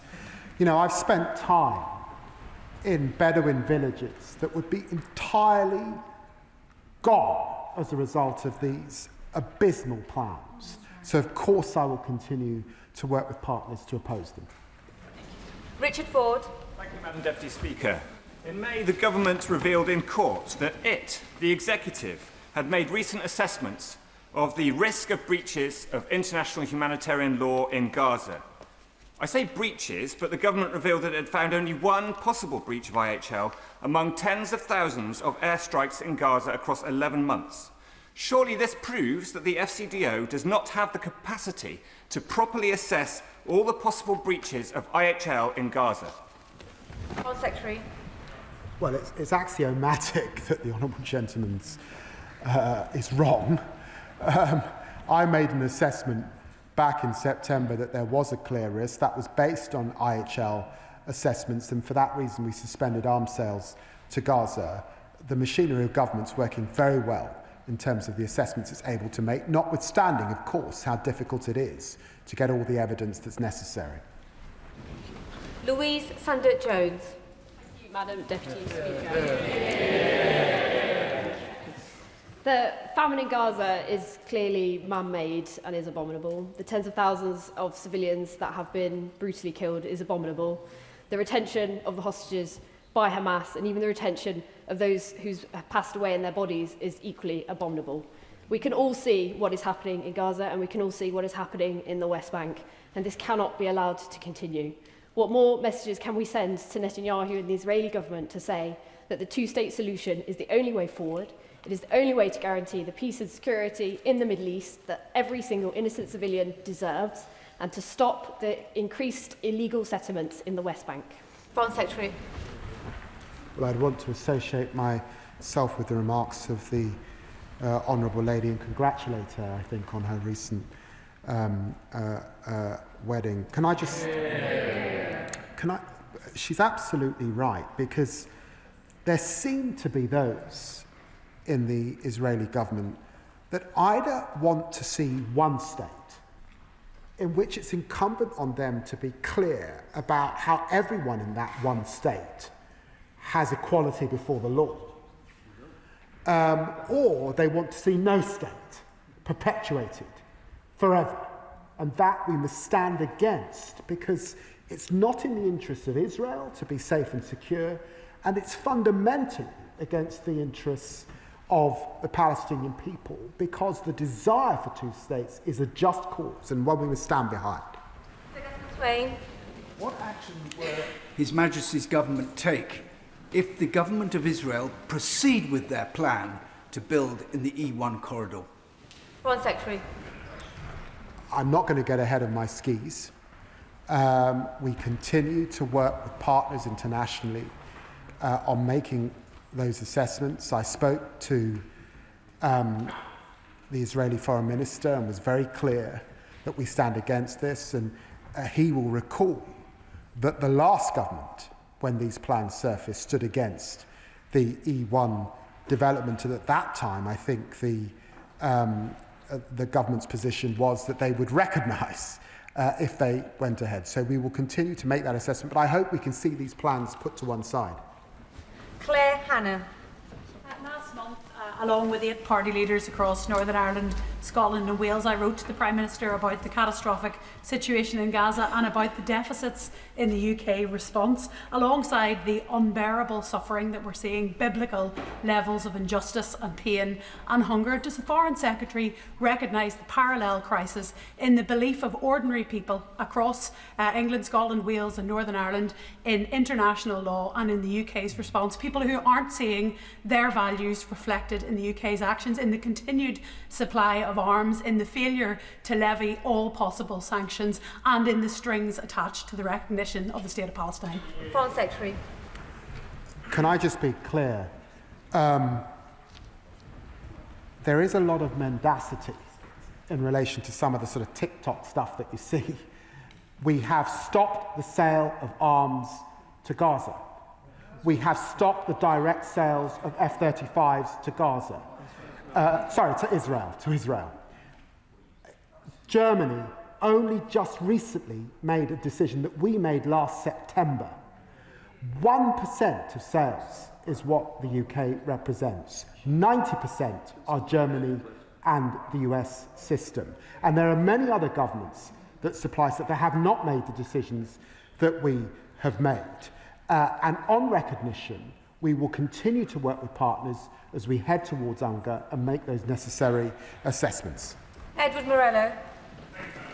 The Foreign Secretary in his statement outlined all of the steps that this government has taken against the Netanyahu government. He has also repeatedly said that the UK has done everything it can.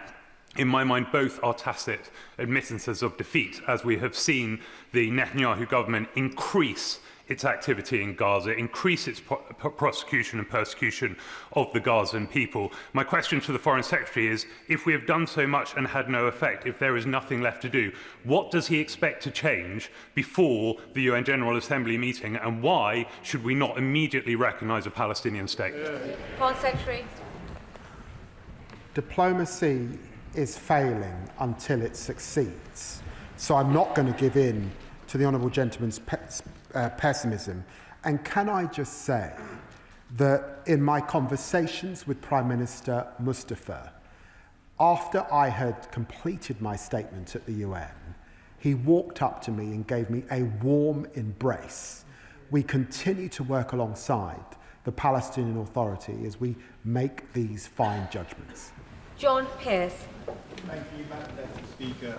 I welcome the government's decision to trigger the snapback mechanism to address the Iranian regime's nuclear ambitions. Following arrests in May relating to a suspected Iranian-backed terror plot, my constituents in High Peak, and indeed 3/4 of Labour voters, want to see action on the terror threat posed by Tehran on the streets in the UK. Can the Foreign Secretary provide an update on the government's progress in prescribing the IRGC as a terrorist group? Foreign Secretary. Well, I'm very grateful to honourable friend for raising this question, and he will know that alongside the Home Secretary, we commission work from Sir John Hall on that specific issue of state threats, and we will be coming forward with further plans in the coming months. Stephen Flynn. The Foreign Secretary has just said that on the ground it is unimaginably bleak. Horrifying images and accounts will be seared into the minds of colleagues across this House. They are almost impossible to put into words. but we can and we must be precise with our language. I agree. It's a genocide, isn't it? Foreign Secretary. Well, the honourable gentleman joins many. I don't know if he's legally qualified, but I know that there are many lawyers that take that view. As he knows, we made an assessment based on a clear risk of a breach of international humanitarian law that meant that we did suspend arms sales that could be used in Gaza. Tansing Desi. Thank you very much, and happy birthday. Madam Deputy Speaker, Benjamin Netanyahu's blockade and weaponisation of starvation has plunged Gaza into famine.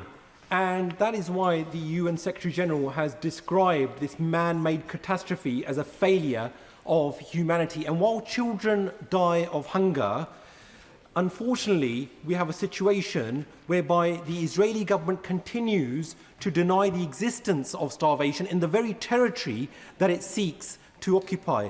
Now, before the summer recess, my right honourable friend, the Foreign Secretary, informed the House about additional aid for Gaza. Can he inform us just how much of that aid has actually got into Gaza and what other further urgent steps is the government taking to bring this inhumane treatment of the population of the Palestinians to an end?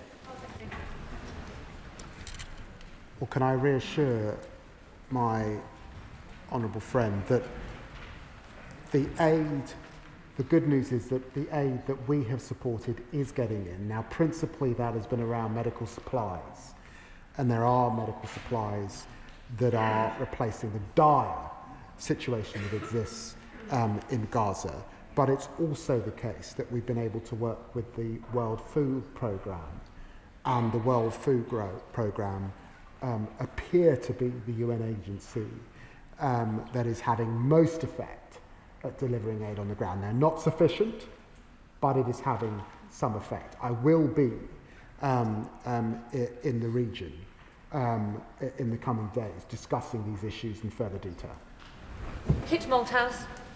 Madam Deputy Speaker, another, I'm afraid, profoundly disappointing statement from the Foreign Secretary, devoid of anything that is likely to bring a swift end to this conflict. While at home, the police have been arresting vicars and grannies, and the government's been hiring American spy planes to fly over Gaza, as he himself said, the Israelis have intensified that campaign, their aggression and the slaughter of innocents in that awful conflict. And everything he said, all his condemnation has come to nothing.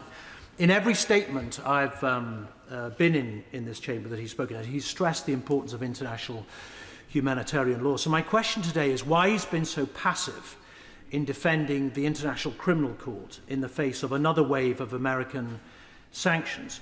What steps is he going to take to support that institution and the individuals that staff it in the face of these sanctions? And what discussions has he had with the American government to get them to reverse them? Foreign Secretary. Well, it's just wrong to say that this government has been passive in relation to the ICC. We fund the ICC. We continue to support the ICC. I think I raised the ICC in my second meeting with Secretary of State Rubio. We work very closely with our Dutch colleagues, particularly on the ICC. We've been crystal clear on the importance of international humanitarian law. I'm afraid he's wrong on that issue. Melanie Ward. Madam Deputy Speaker, the Foreign Secretary will be aware that increasing numbers of human rights experts and genocide scholars assess that Israel's actions in Gaza equate to a genocide, with famine deliberately created and hospitals bombed to kill journalists. Against this backdrop, the government is right to recognise the state of Palestine and to do so in a way which tries to drive change on the ground. Can I ask the Foreign Secretary, does he share my deep concern at the unacceptable new restrictions on visas and registration set to shut down the work of the most effective international humanitarian organisations in Gaza, and what action is the government taking to try to prevent this? Foreign Secretary.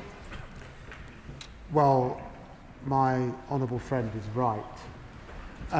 It is unacceptable restricting the ability of aid workers to go about their work in the face of suffering. Can I put alongside her another issue that I'm hugely concerned about, which is effectively starving the Palestinian Authority of the funds also to pay its staff and complete the reforms that we're trying to work with it on, such that it can never get to a position where it can apply the governance that I know that it wishes and hopes to. Sir Oliver Dowden. Thank you, Madam Deputy Speaker. I despair at many aspects of the conduct of the Netanyahu government and the suffering of Gazan civilians. However, I do have grave reservations about the timing of this unilateral recognition of the State of Palestine, because I fear it will allow Hamas to claim that the vile massacres of the 7th of October have somehow succeeded. This is a concern that's shared by many of my constituents. What reassurance can the Foreign Secretary give about the choice of timing and the signal that that sends? Secretary. Well, can I be crystal clear to the Right Honourable Gentleman? Hamas is a terrorist prescribed organisation. There can be no future for them in Israel. When we do the work that I outlined on a framework for peace and on the day after in the region, part of that is how we disarm in Gaza, and part of that is how I suspect those to the left of Hamas exit Gaza, its leadership, and find a third place to be. So there can be no role for Hamas. But given what has been said about the E1 developments, let us also remember what is happening on the West Bank, the settler violence, those who seem totally opposed to two states. And what we sought to do is try and effect change on the ground as we make that assessment. And can I disagree with them? It's not unilateral. Canada, Australia, the French, we are acting together combined to try and bring about maximum leverage to bring about change on the ground. Paul Wall. Thank you, Madam Deputy Speaker. Can I welcome the government's intention to declare a state of Palestine formally at the UN later this month, something many of us on the Labour benches have been pushing for ever since we were elected, and something that was in our manifesto. It's the biggest shift in British foreign policy in decades, and is a major step forward to giving the Palestinian people the hope that they will have the state that they've long been denied. But while I welcome the sanctions on Iran today, with the famine now formally declared in Gaza, and with 132,000 children expected to suffer from an acute malnutrition between now and next June, can you tell me if the UK is actively looking at fresh sanctions on Israel to prevent that further tragedy? Foreign Secretary.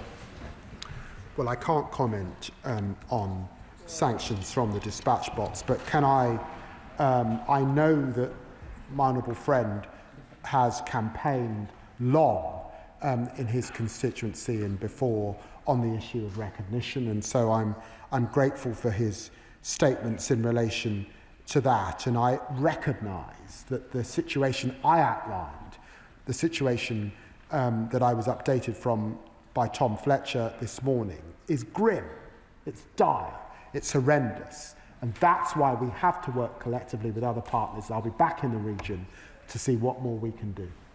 Tim Farron.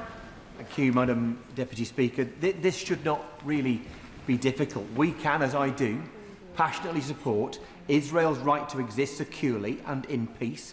We must call for the immediate release of the hostages without any strings attached, demand the exclusion of Hamas from the post-conflict settlement, and at the same time, we must say, without a shred of equivocation, the shooting and starving of innocent civilians in Gaza is nothing other than utterly and totally, fundamentally evil.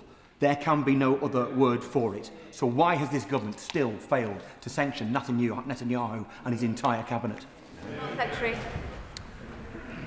Well, I hear the strength of passion from the Right Honourable Gentleman, but let me say to him that I would urge him to look closely at our sanctions policy, and he will struggle to find any other government in the developed Western world. We've had 3 packages of sanctions just in the last year, and 2 on government. France, I don't think, have yet sanctioned government ministers. So we have done a considerable amount. Can I please urge colleagues to keep their questions short? And for the Foreign Secretary, I know this is a very sensitive subject, but keep his answers on point. Dawn Butler. Thank my honourable friend for his statement today. Israel's decision to further escalate operations in Gaza and expand further into Gaza City, where famine has officially been declared, shows that Israel simply is not listening to our concerns. And given that the government has raised concerns over and over again, suspended free trade, suspended some arms licences, it almost says to me that Israel is kind of mocking our government. So I just wondered, is it time to take further measures and ensure that we fulfil the UK's obligations as a third state under international law? Because we could be at risk here. Well, can I reassure my honourable friend that we're not at risk, we're not complicit. I'm a former lawyer, I study these things closely, and I would ask her to look closely at what we have done in relation to other governments. We don't act unilaterally, but I think that we're holding up pretty well. I wish the situation on the ground had changed. It has not yet changed, but we will continue to do everything we can to bring this war to an end. Dr. Andrew Morrison. Thank you, Madam Deputy Speaker, and happy birthday. The law of armed conflict is hardwired into the behaviour of our military, and we should demand the same of our friends and our allies. Israel is our friend and our ally. Therefore, what assurances has he had from his colleagues in the Ministry of Defence that they have gained from the Israeli interlocutors the assurances I think we need that the 40 or 50 incidents in the West Bank and in Gaza that have involved the IDF since 2023 will be brought to a proper conclusion and any wrongdoing is held to account? Well, can I say to the honourable gentleman that he put his remarks very well in his opening statement, and I would accord with them. We need proper independent scrutiny of some of this behaviour. We called for it, by the way, in relation to the awful atrocity on the World Central Kitchen staff, British nationals who lost their lives, and we await the Advocate General. I understand that there is going to be an investigation, the Israelis have said, into the incidents that we saw last week, but there are many where it's not clear that there will be. So he's absolutely right to put this centre stage, and of course it's something that I do when I speak to the Israeli government. Ewan Yang. Thank you, Madam Deputy Speaker. I strongly welcome the Foreign Secretary's historic move to recognise the state of Palestine and thank him for all the work he has done to progress this issue.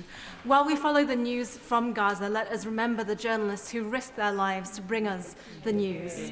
My constituent, who's the former managing director of Al Jazeera English, is now mourning the deaths of 6 of his former colleagues in a targeted attack.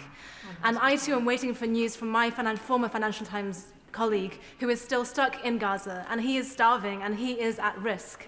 So will the Foreign Secretary meet with me and other media stakeholders to discuss how we can work together to progress evacuations and support our journalists on the ground?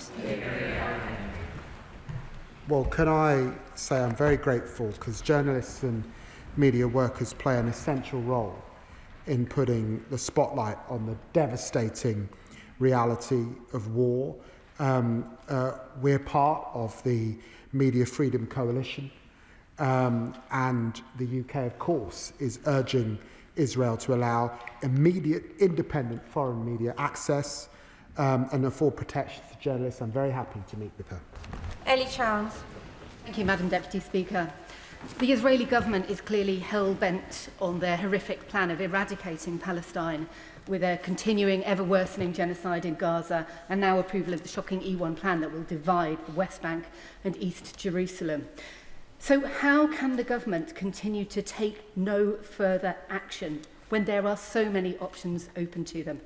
How many times have we heard the Foreign Secretary say in this chamber that if things do not improve, if Israel does not desist, he will take further action, and yet he has not?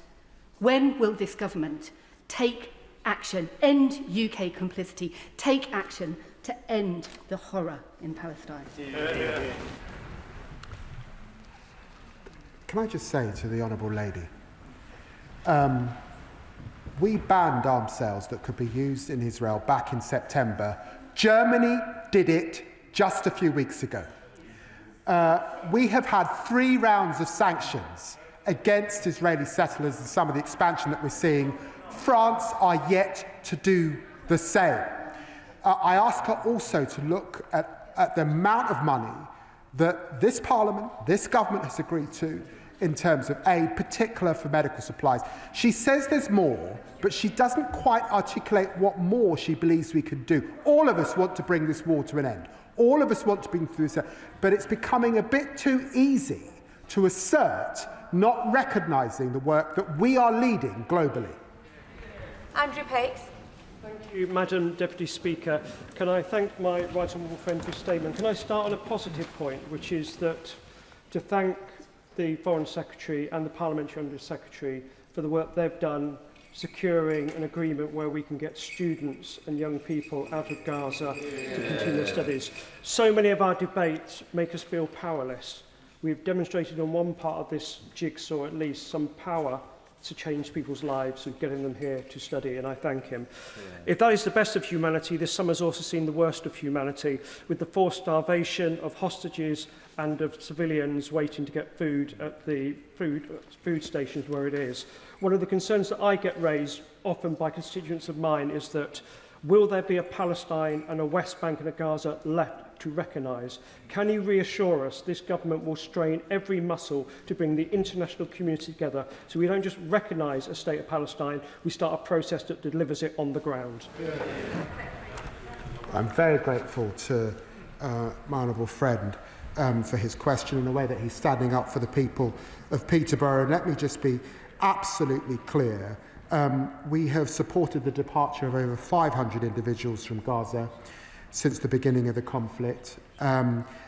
He's heard the Home Secretary set out the more that we're doing on UK medical evacuation of children, and there's more to follow in the coming weeks on achieving scholars, but also on further scholarship students in receipt of full scholarships, because we want to support those young people.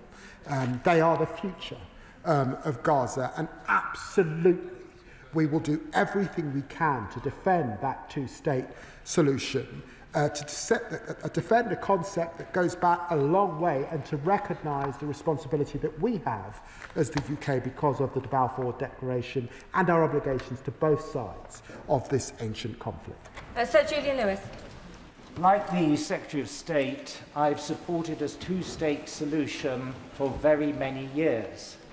But there is a slight contradiction when he says that immediate recognition, or almost immediate recognition, would not be rewarding Hamas because Hamas would be disarmed and a new state would be demilitarized.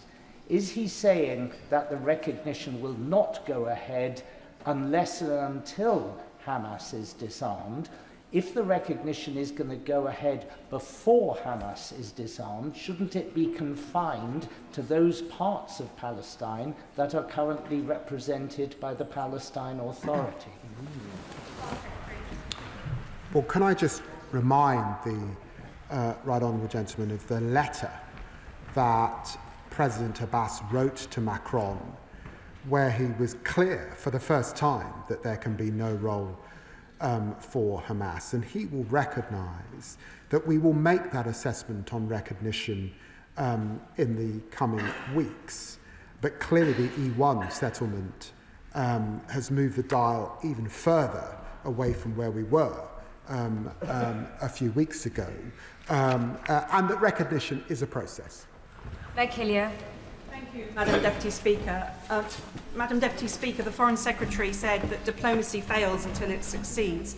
And we have been in this House often talking about the tragedy unfolding. As we approach the second anniversary, could he explain to the House, as he goes to the UN to discuss and agree the recognition of a Palestinian state, what threshold would need to be reached for a UN peacekeeping force to ensure safe passage of food and welfare to those people who are starving and will be dying even as we stand here today?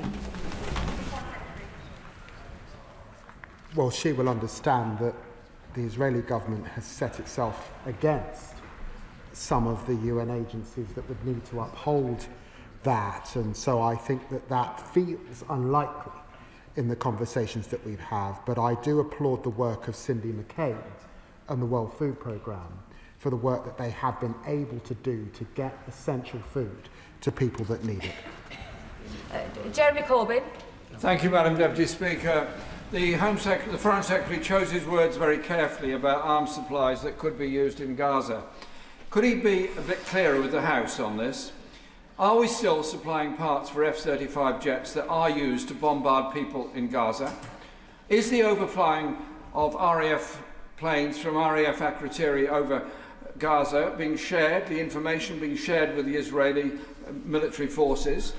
And thirdly, is RAF Akrotiri being used as a staging point for the delivery of weapons to Israel in contravention of what he said about arms sales? Does he not realise that if we supply arms to a country that's complicit in war crimes, including genocide, we are also complicit in those war crimes? Hear, hear. What can I say to the right honourable gentleman who has considerable experience? That it is absolutely my job to make sure that we are not complicit, and that's why we are not selling arms that could be used in Gaza. That's why we're not selling direct F-35 kit to Israel. And in terms of those reconnaissance flights, I'm sure that he would agree that it has been right, certainly up to this point, to support hostage release, which is the only reason why we have offered support to find those hostages and get them home. And surely, I say to him, he would agree with that. David Burton-Sampson. Thank you, Madam Deputy Speaker, and I thank the Foreign Secretary for his statement and the work he's doing on this very important matter. Over the summer, I received letters from Fossey, Joseph and Alice, 3 children from Eastwood Baptist Church, amongst many others, expressing their sadness at the situation in Gaza. They wanted me to give them my assurance that we are doing all we can as a government to bring an end to this horrendous conflict. So I ask him today on their behalf, can he give them and me that assurance, including him continuing to use all tools and sanctions at his disposal? Well, the answer is very simply yes. And it is people of faiths, and I'm of Christian faith, like your Baptist constituents, but faith and no faith, are horrified by what they're seeing and want the United Kingdom to continue to do all it can to bring this horrifying war and suffering to an end, and that is what we do every day. Martin Vickers. Thank you, Madam Deputy Speaker. I welcome the anticipated recognition of Palestine, which we expect later this month. Of itself, it will make no difference on the ground, but I think it's an important piece of symbolism. We've heard in response to earlier questions about the risks that journalists are facing, but we are aware that Israel block many journalists, including the BBC, from entering Gaza. What representations has the Foreign Secretary made to the Israelis about this? Well, can I assure the honourable gentleman, I have made those representations to the Israeli government, and so has the Minister for the Middle East, who sits next to me. And I know that this is a topic of conversation amongst other foreign ministers across the developed world. We think that those international journalists play an important part of the landscape, an important part of the scrutiny of any democratic country. And Israel is a country that often reminds that it's a democratic country. It's important to let those journalists in. Thank you, Madam Deputy Speaker. I've been talking about starvation in Gaza for the last 18 months. Now it's officially recognised as a famine. But I want to raise the starving of one man with the Foreign Secretary, and that man is Marwan Barghouti. Shortly after we announced the recognition, and then the Israeli government retaliated, in my view, with this E1 plan, Ben-Gvir entered his cell in an Israeli prison. He was very clearly being starved. It is time that Mohamed Barghouti is freed by Israel, a man of peace, a man that can push forward the peace process. He's being starved, he's not being given access to his family, he's not being access to the International Red Cross or his legal team. What more can we do to see his release and for him to get his human rights and not be harassed and threatened by Ben Gvir, who we have sanctioned? Well, I'm grateful, I'm sure the whole House is, for that update on his particular situation. I won't comment on the individual case, but can I just say that when I was making that assessment that was referred to previously, the IHL assessment on a clear risk, one of the areas I looked very closely where I did believe there was a clear risk was the treatment of prisoners. So I'm grateful for him reminding the House about those humanitarian concerns. Alistair Carmichael. Deputy Speaker, is the Foreign Secretary aware of the concerns expressed by his noble friend Lord Hayne around the possibility of contracts under the Army Collective Trading Service being awarded to a company, Elbit Systems UK, whose parent company, Elbit Systems Limited, market their weapons as being, and I quote, battle-tested in Gaza and on the West Bank? Lord Hayne has written to the Defence Secretary awarding this contract worth an estimated £1.9 to £2.5 billion would entrench Elbit Systems at the core of UK's defence infrastructure for a full 15 years. To proceed with this contract would erode confidence in the integrity of our procurement system. Does the Foreign Secretary agree that Lord Hayne's comments should be given the fullest possible consideration, and that if they are shown to be of substance, then his friend, the Defence Secretary, should not be awarding contracts to a company like that? Well, I want to reassure them no decisions have been made. This is an open procurement. No decisions will be made until 2026, and that whole House will have heard what he said. Stella Creasy. Thank you, Madam Deputy Speaker. I think we all hear the frustration of the Foreign Secretary that he is leading in a way that other nations have not on this challenge, but it is that leadership role that we are looking to as a House. And I think we all also understand that individually nations have limited impact, but collectively is where the pressure can be brought to bear. So can he tell us, for example, what more he is doing with his colleagues in the world community to stand with the Israeli opposition to Netanyahu, the Israeli hostages, calling him out on his murderous behaviour? What more he is doing when he comes to this House and tells us that that famine is man-made? That is a war crime, to report the Israeli government to the ICC. That we will recognise Palestine not as a threat, but as a statement of positive intent with our colleagues, and above all, to work with our colleagues in Europe, because the honest truth is not a single child who urgently needs medical assistance from Gaza has yet come to the UK, but the European Union and World Health Organization programme is getting children out at pace and at speed. So what more could we be doing to work with them so those children could come in days? They've already been cleared by the Israeli officials. No, we must not judge ourselves by other countries. We must judge ourselves by whether we have truly done every single act we can, and there is more we could do. For the Foreign Secretary response, lengthy questions are just denying other colleagues the opportunity to speak. Foreign Secretary.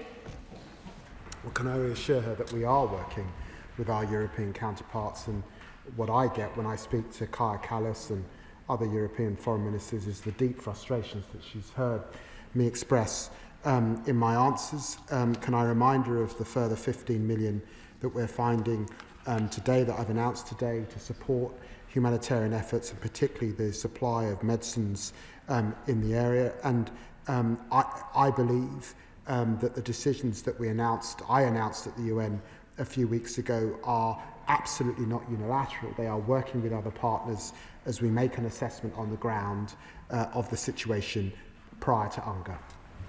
David Mundell.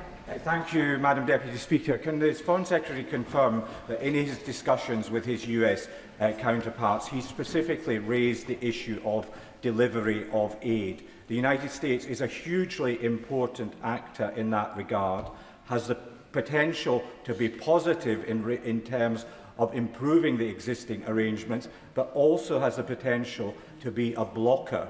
And his interaction with the US can make the difference in that regard. Well, I recognise the experience that the right honourable gentleman brings to the Chamber, and he will have heard the Prime Minister raise these issues with President Trump in Scotland, and can I reassure him that I raised these issues with the Vice President Vance in Kent. I got into a slight problem with a certain sort of fishing licence, but I raised these issues as well. Rachel Hopkins, after which I'll be calling Steve Darling. Rachel Hopkins. The Foreign Secretary for his statement today and the reminder of the actions this government has taken already, including restoring funding to UNRWA, suspending arms exports that could be used in Gaza, suspending trade negotiations with the Israeli government, sanctions packages on violent settlers and far-right Israeli ministers. But we need to see further action with regards to humanitarian aid getting into Gaza, where we are seeing a man-made famine. But does the Foreign Secretary agree with me that the action could be taken immediately if the Israeli government allowed those UN trucks on the borders of Gaza entry? Yes, I do, 100%. Steve Darling. Thank you, Madam Deputy Speaker. The war in Gaza is horrific on a number of different levels. However, I'd like to particularly focus on one level, and that it is the deadliest conflict for journalists. Journalists who often act as our window into atrocities. Will the Secretary of State please explain why we are selling any arms to Israel?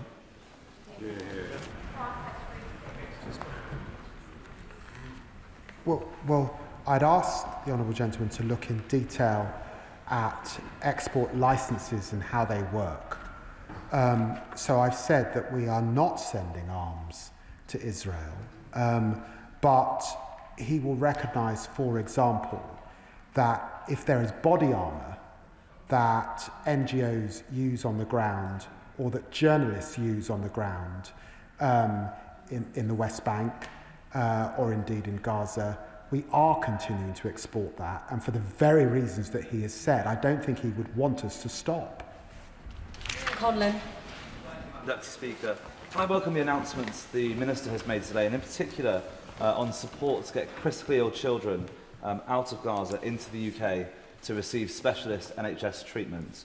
On the two-state solution, though, can I ask the Minister, does he agree that the Israeli government's promises to carry out more illegal settlements in the West Bank will further undermine prospects for a two-state solution? Well, the plans deliberately attempt to thwart a two-state solution. They split the land effectively. They drive out Bedouin and villages. They were opposed by the last government when these plans first surfaced, and they're opposed by all of the international community. Entirely unacceptable, and I repeated that to the Israeli Foreign Minister just a few days ago. Dr. Spencer. Thank you, Madam Deputy Speaker, and I'm deeply concerned by the misery, suffering and death that's happening in Gaza, and I thank the Foreign Secretary and the work he's doing with friends and allies in the region, which I think is a really key part of solving this problem. I also support a two-state solution, but is he not concerned that the ultimatum regarding unilateral recognition of a Palestinian state risks entirely disincentivising Hamas from negotiating any hostage release or ceasefire over the coming weeks and months? Well, I'd urge the honourable gentleman just to keep up to date with the latest, and he will have seen that there have been announcements by Hamas on the terms for a ceasefire. We haven't yet got that ceasefire, and there remain disputes, for example, about the length of a ceasefire, about withdrawal of the IDF from parts of Gaza. But Hamas, notwithstanding the concerns that we all have, are in dialogue, particularly with our Egyptian and Qatari friends. Emily Darlington. Thank you, Madam Speaker, and happy birthday. I'd like to start my comments by welcoming the comments from the Foreign Secretary about the recognition of Palestine. Of course, That is absolutely what everyone on this side of the chamber stood for in our manifesto. I'd like to raise with him the specific issues around the devastation and starvation of people in Gaza and the numerous reports that IDF are targeting doctors.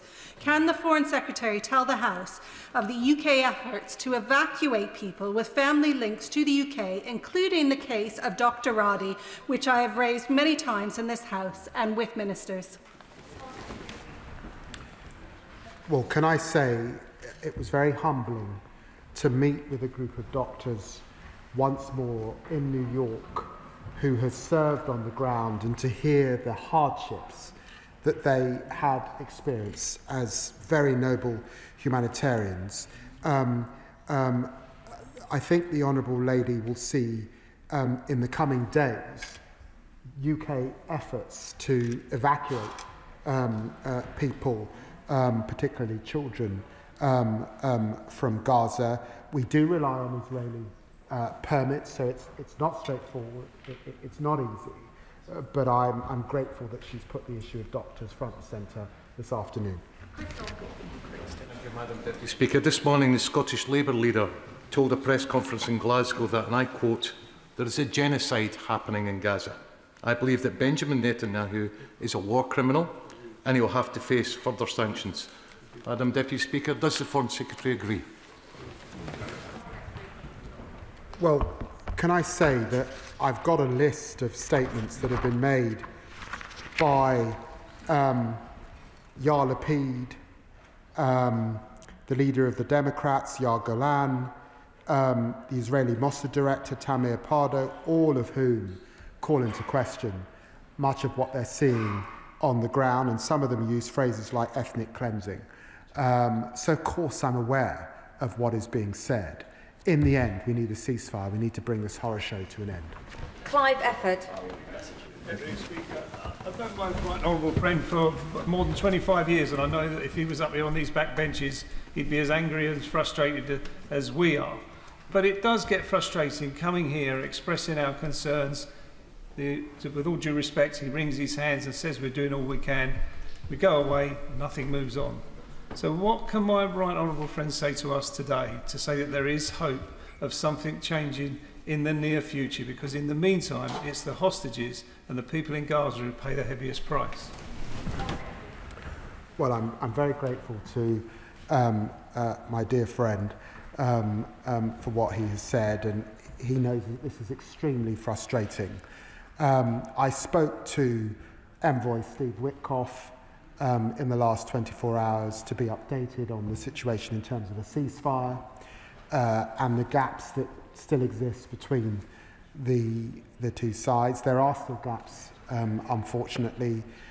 He knows that this will only come to an end with a ceasefire, so we continue to do everything we can. I do sense that this month is an important month as we head towards UNGA. So let us see where we get to. It's the UN Assembly coming together is a big moment, and I'm sure the Israelis and Hamas recognise that. John. Madam Deputy Speaker, many happy returns. The Druze in Syria are suffering nothing short of atrocities. That continues. What practical help can the UK give as the Israelis try to set up safe zones for them and also humanitarian corridors?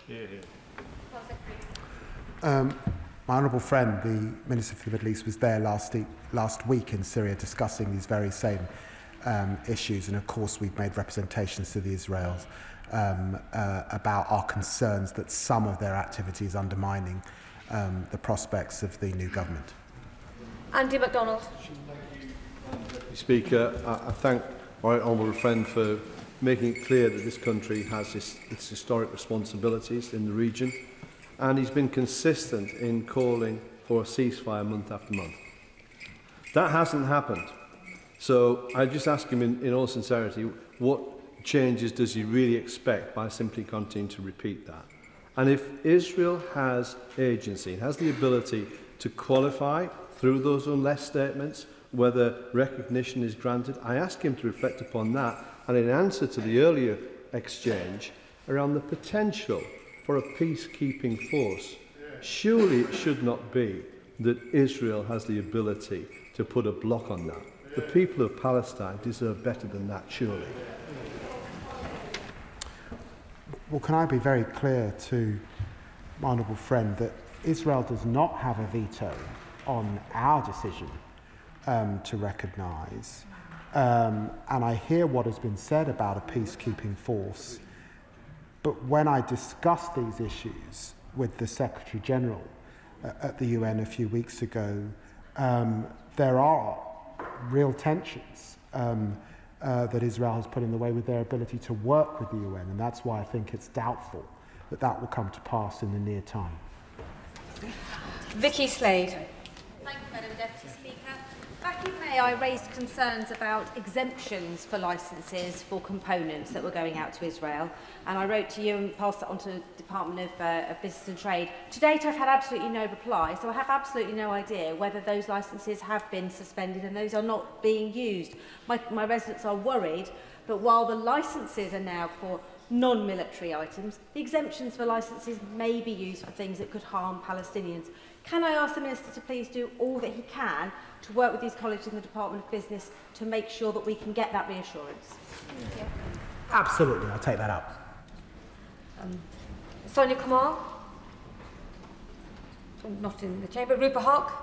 Thank you, Madam Deputy Speaker. It is truly momentous that this government this month looks set to put long-standing UK policy into practice and recognise Palestine. But it does feel that time is running out for a two-state solution, as he acknowledged. And also, now that we've witnessed man-made famine, the bombing of hospitals and hostages, and the denigration of the UN, I think the PLO delegation is banned from the General Assembly. All international norms, as we know. Would he agree with my constituents that on trade, sanctions and settlements, it is time to step up a gear in this ever-worsening situation and put the full force of action behind his very strong statements? Secretary.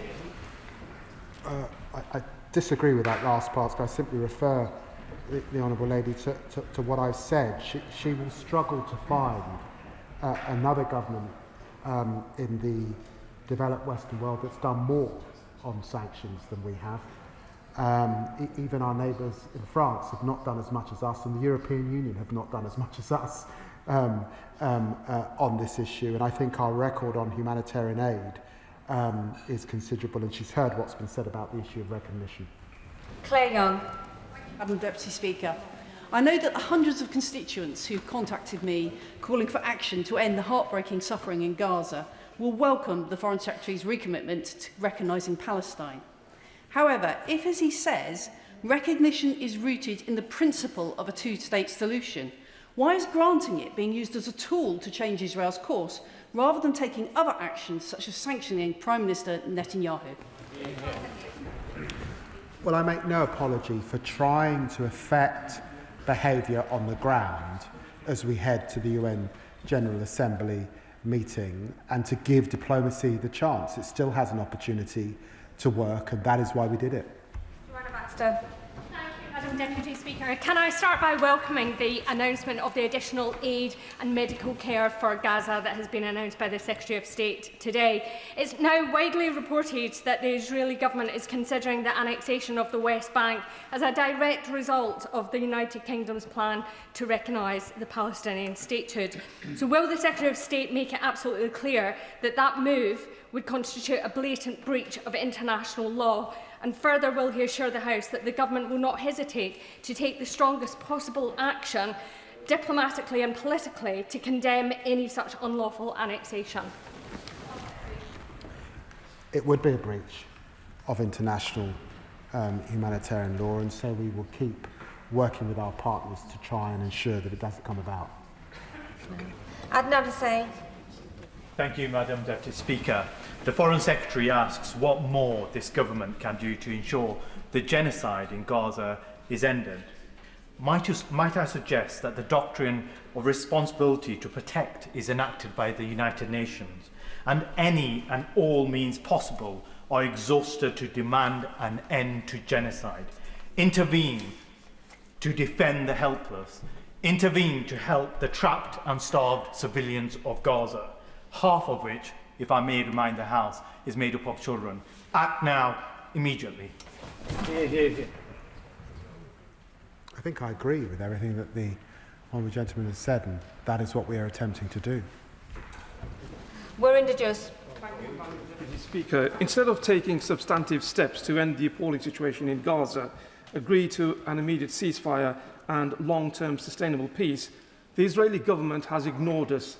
They've failed to let aid go through and created a man-made famine. It appears to me that the only people that the Israeli government will listen to is Donald Trump and the United States. So can the Foreign Secretary please confirm what discussions he has had with Donald Trump to take action against the Israeli government? As I've said, that I have spoken to Secretary of State Rubio, Envoy Steve Witkoff and Vice President Vance about these issues. I leave discussions with the President of the United States to our great Prime Minister. Anne Davies. Deputy Speaker, data from the Israeli military shows that 83% of people killed in Gaza since October 23 have been civilians. Killing at this mass scale for months on end is unparalleled in modern conflict. So will the Foreign Secretary act to place far more pressure on Israel to end the mass killing of civilians by suspending the UK's current trade agreement with Israel and sanctioning those responsible for breaching international law? Well, over 63,000 people have now lost their lives, and well over 100,000 are injured as a result of this war. So she's right to put that front and centre, and she will recognise that we made a decision about suspending any negotiations for a new trade agreement a few weeks ago. Dr. Peter Prinsley. Thank you, Madam Deputy Speaker. Professor Oz Salzberger describes a battle for the soul of Israel in the Financial Times of yesterday. There are thousands and thousands of moderate voices in Israel crying out for an end to this terrible war. Hundreds of thousands of Israelis march for peace. What can our government do to support these people? Well, I'm hugely grateful to the honourable gentleman for bringing to mind the many Israelis marching, the many Israelis expressing deep concern for the plight of the hostages. And I certainly have both Israeli and Jewish friends hugely concerned about the direction that the Netanyahu government is taking this war and this further military operation into Gaza City, which will inevitably lead to more loss of life. Martin Wrigley. Thank you, Madam Deputy Speaker. The United Nations described the famine in Gaza as a deliberate collapse of the systems needed for human survival, a man-made disaster, a moral indictment and a failure of humanity itself. Every day, my constituents ask me, what more would it take for the government to recognise this as genocide? What would the Foreign Secretary have me say to them? Well, I'd refer to the remarks that I've made before at this dispatch box. I recognise what is being said. I recognise the work of international scholars particularly, and the fine judgments that must be made by the ICC and the ICJ. But we have an important democratic principle that these decisions must be made by lawyers, and it's for governments to act in the way that I have set out today. Debbie Abrahams. Madam Deputy Speaker, and I thank my right honourable friend for his statement today, but also for the extensive work that he and his team and his officials have done to secure the international coalition of allies in the recognition of the state of Palestine, although this has been very much undermined by the Israeli cabinet and what they are proposing around the E1 annexation plan. Is there more that we can do to extend this coalition and increase the level of sanctions to stop the Israeli behaviour like this? And is it appropriate also to transfer, as they did in 1988, the UNGA meeting from New York to Geneva so that the Palestinian delegation can attend? Well, I do think we need further dialogue on the issue of Palestinian attendance at that meeting, and I do recognise that these decisions were made previously and held in Geneva, but I hope that we can have some reconsideration and that we can afford the delegation the same privileges that they've had for many years. Caroline Foden. Thank you, Madam Deputy Speaker. We have a UN-declared man-made famine, children and babies being starved to death, journalists murdered, and now the world's leading genocide scholars state that Israel's actions meet the legal definition of genocide. It's clear that painstaking, careful international diplomacy is not working fast enough, and the Gazans are running out of time. So isn't it time for us now to lead our allies in actions that Israel might take notice of? Sweeping trade sanctions, sanctions on Netanyahu and his entire cabinet, and a commitment that we will recognise Gaza at the UN with no conditions. Well, the whole House will have heard what she said, and she will have heard what I've said on a previous situation, and I'd ask her to look closely at what this government has been doing, our leadership globally relative to other near partners. And I think the decision that we made a few weeks ago and the provisions that we set for how we would recognise and the judgments that we'll make as we head to UNGA are particularly important.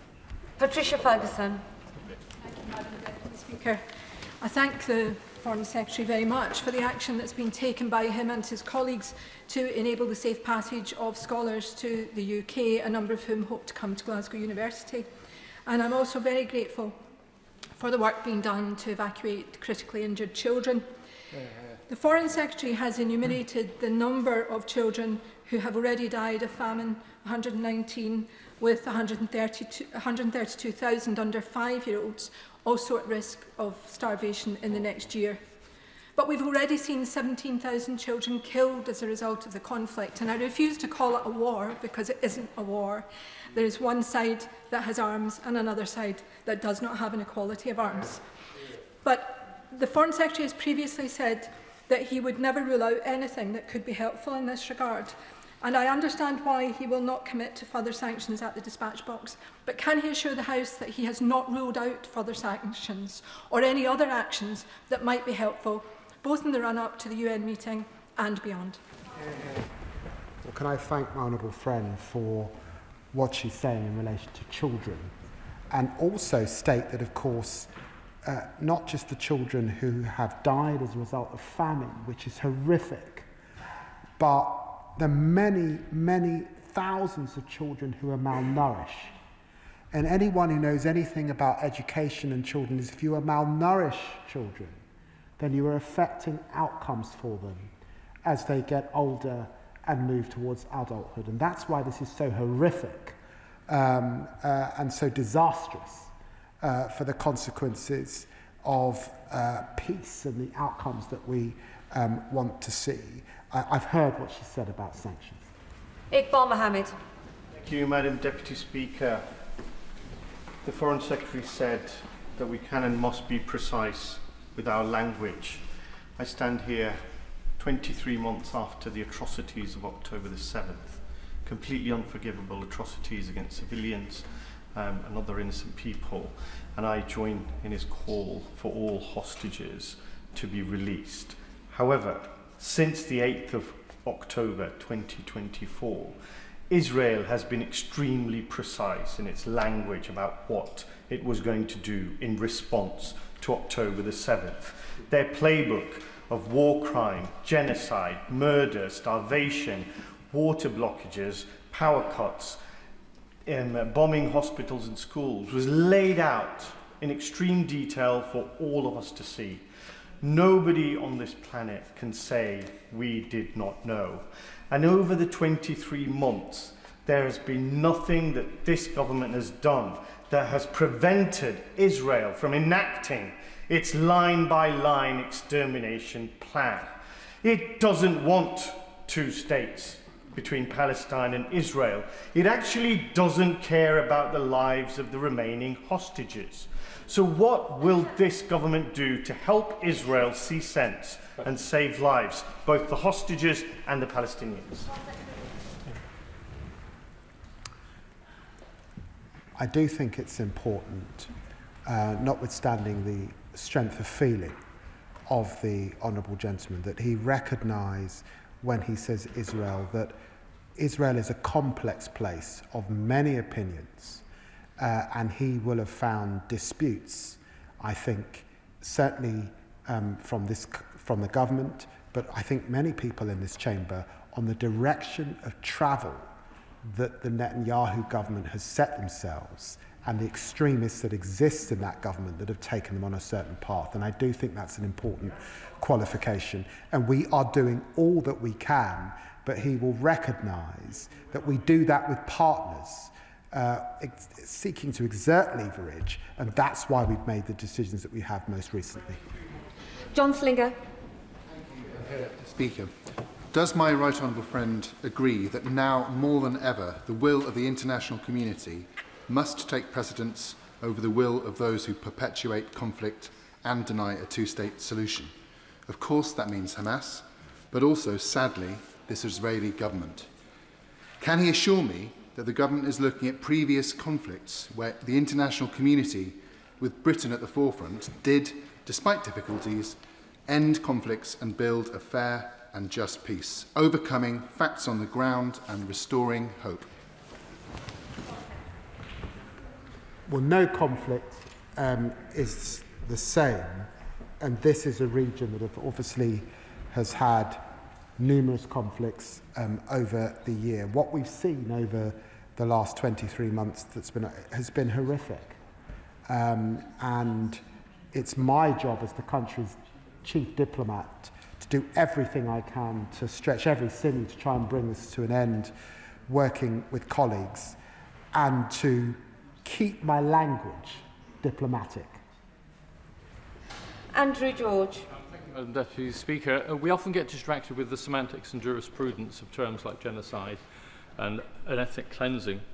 But what is clear is that, with the exception of a few, this House appears united, just as the country is as a whole, in its opposition to the actions of the far-right Netanyahu government.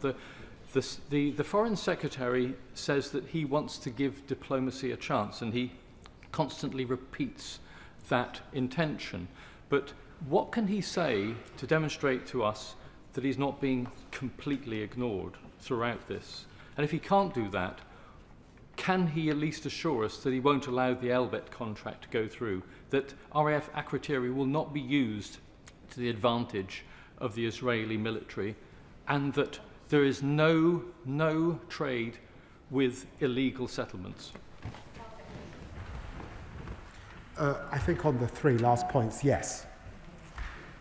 Apsana Begum. Deputy Speaker, it is simply not enough at this stage to repeat the line of reminding Israel that international law requires the protection of healthcare workers, journalists and civilians, in theory, when it is so clear that they have not and are not doing so. Does the Foreign Secretary accept that it is as a result of the UK's ongoing political role as Israel's close ally that UK-made weapons, including components, directly or indirectly, continue to be sold to Israel? And if he doesn't accept that, will he play a role to ensure that no new contracts from the government will be awarded to Elbit Systems UK, the central supplier of Israel's military assault in Gaza? The ICC and ICJ are watching, and the UK does have its own obligations under international law.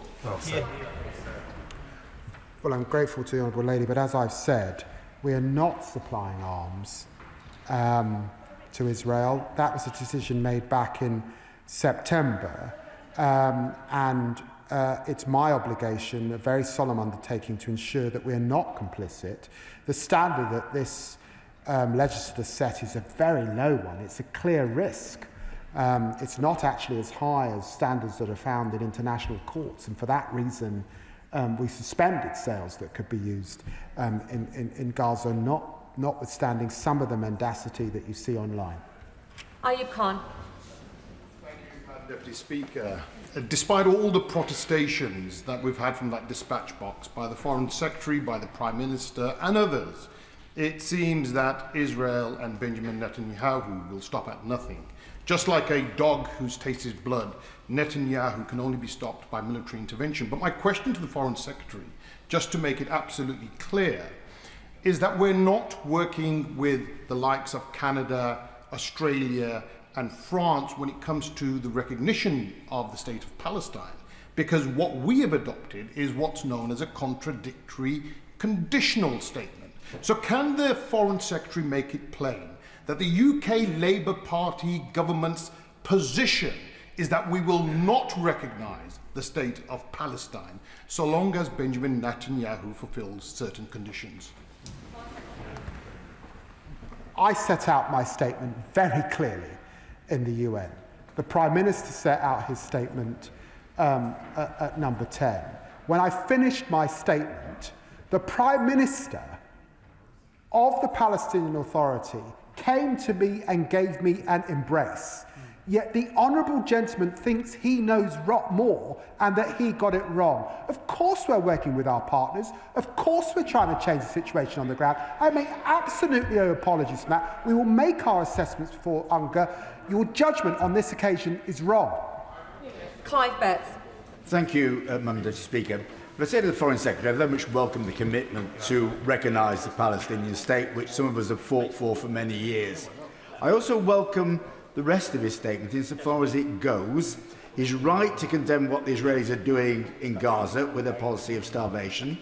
He's right to recognise Israel's attempt to split the West Bank in a way that will stop a Palestinian state being created. But in his heart of heart, he knows that despite his condemnation, the Israelis will carry on regardless. So is he now going to give some serious thought to a what if?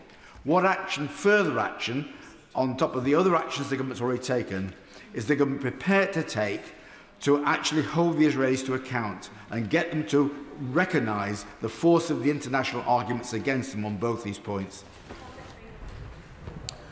Well, the honourable gentleman brings considerable experience to this chamber and to these issues.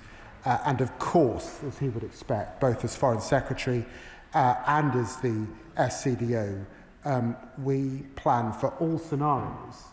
But we remain optimistic and hopeful. That is our solemn duty on behalf of the hostages still underground and on behalf of those suffering in Gaza, particularly children and women, using their lives and injured in the way that we're seeing. Clive Jones. Thank you very much, Madam Deputy Speaker. My honourable friend, the member for Bicester and Woodstock, was right to ask the Foreign Secretary to place sanctions on Prime Minister Netanyahu. Many of my constituents in Wokingham agree with him and are contacting me to urge the government to take more steps to stop the famine in Gaza and stop the Israeli Defence Force continuing to kill many innocent women, children and men in Gaza. Does the Foreign Secretary realise that many people in this country do not think that he is doing enough to stop the famine and to end the killing, and they are very frustrated with him for what they see as his lack of inaction, for what they see as his inaction? I think that the British people are wise. They're deeply concerned about what they see, but I also think their wisdom means that they ascribe blame where it's appropriate to the actors on the ground, remembering that one of those actors is a proscribed terrorist organisation. They recognise that Britain has a role to play, they recognise that Britain has a historical duty as well, and they want to see Britain playing that role alongside partners, which is what we're doing. Helen Hayes. Thank you, Madam Deputy Speaker. I welcome the commitment to recognise the Palestinian state later this month. It is an essential step and there can be no further delay. The Israeli government's support for illegal settlement in the West Bank and the decision to build in the E1 area are strategically designed to undermine the viability of a Palestinian state.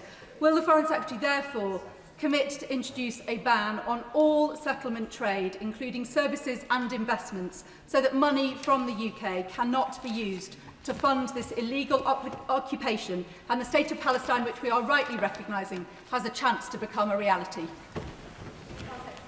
Well, I'm very grateful to my honourable friend for continuing to press these issues over so many months on behalf of her constituents. And can I just say to her that goods from settlements not entitled to tariff and trade preferences are obviously something of important consideration, and that UK business guidance outlines clear risks to UK operators considering economic activity in the area.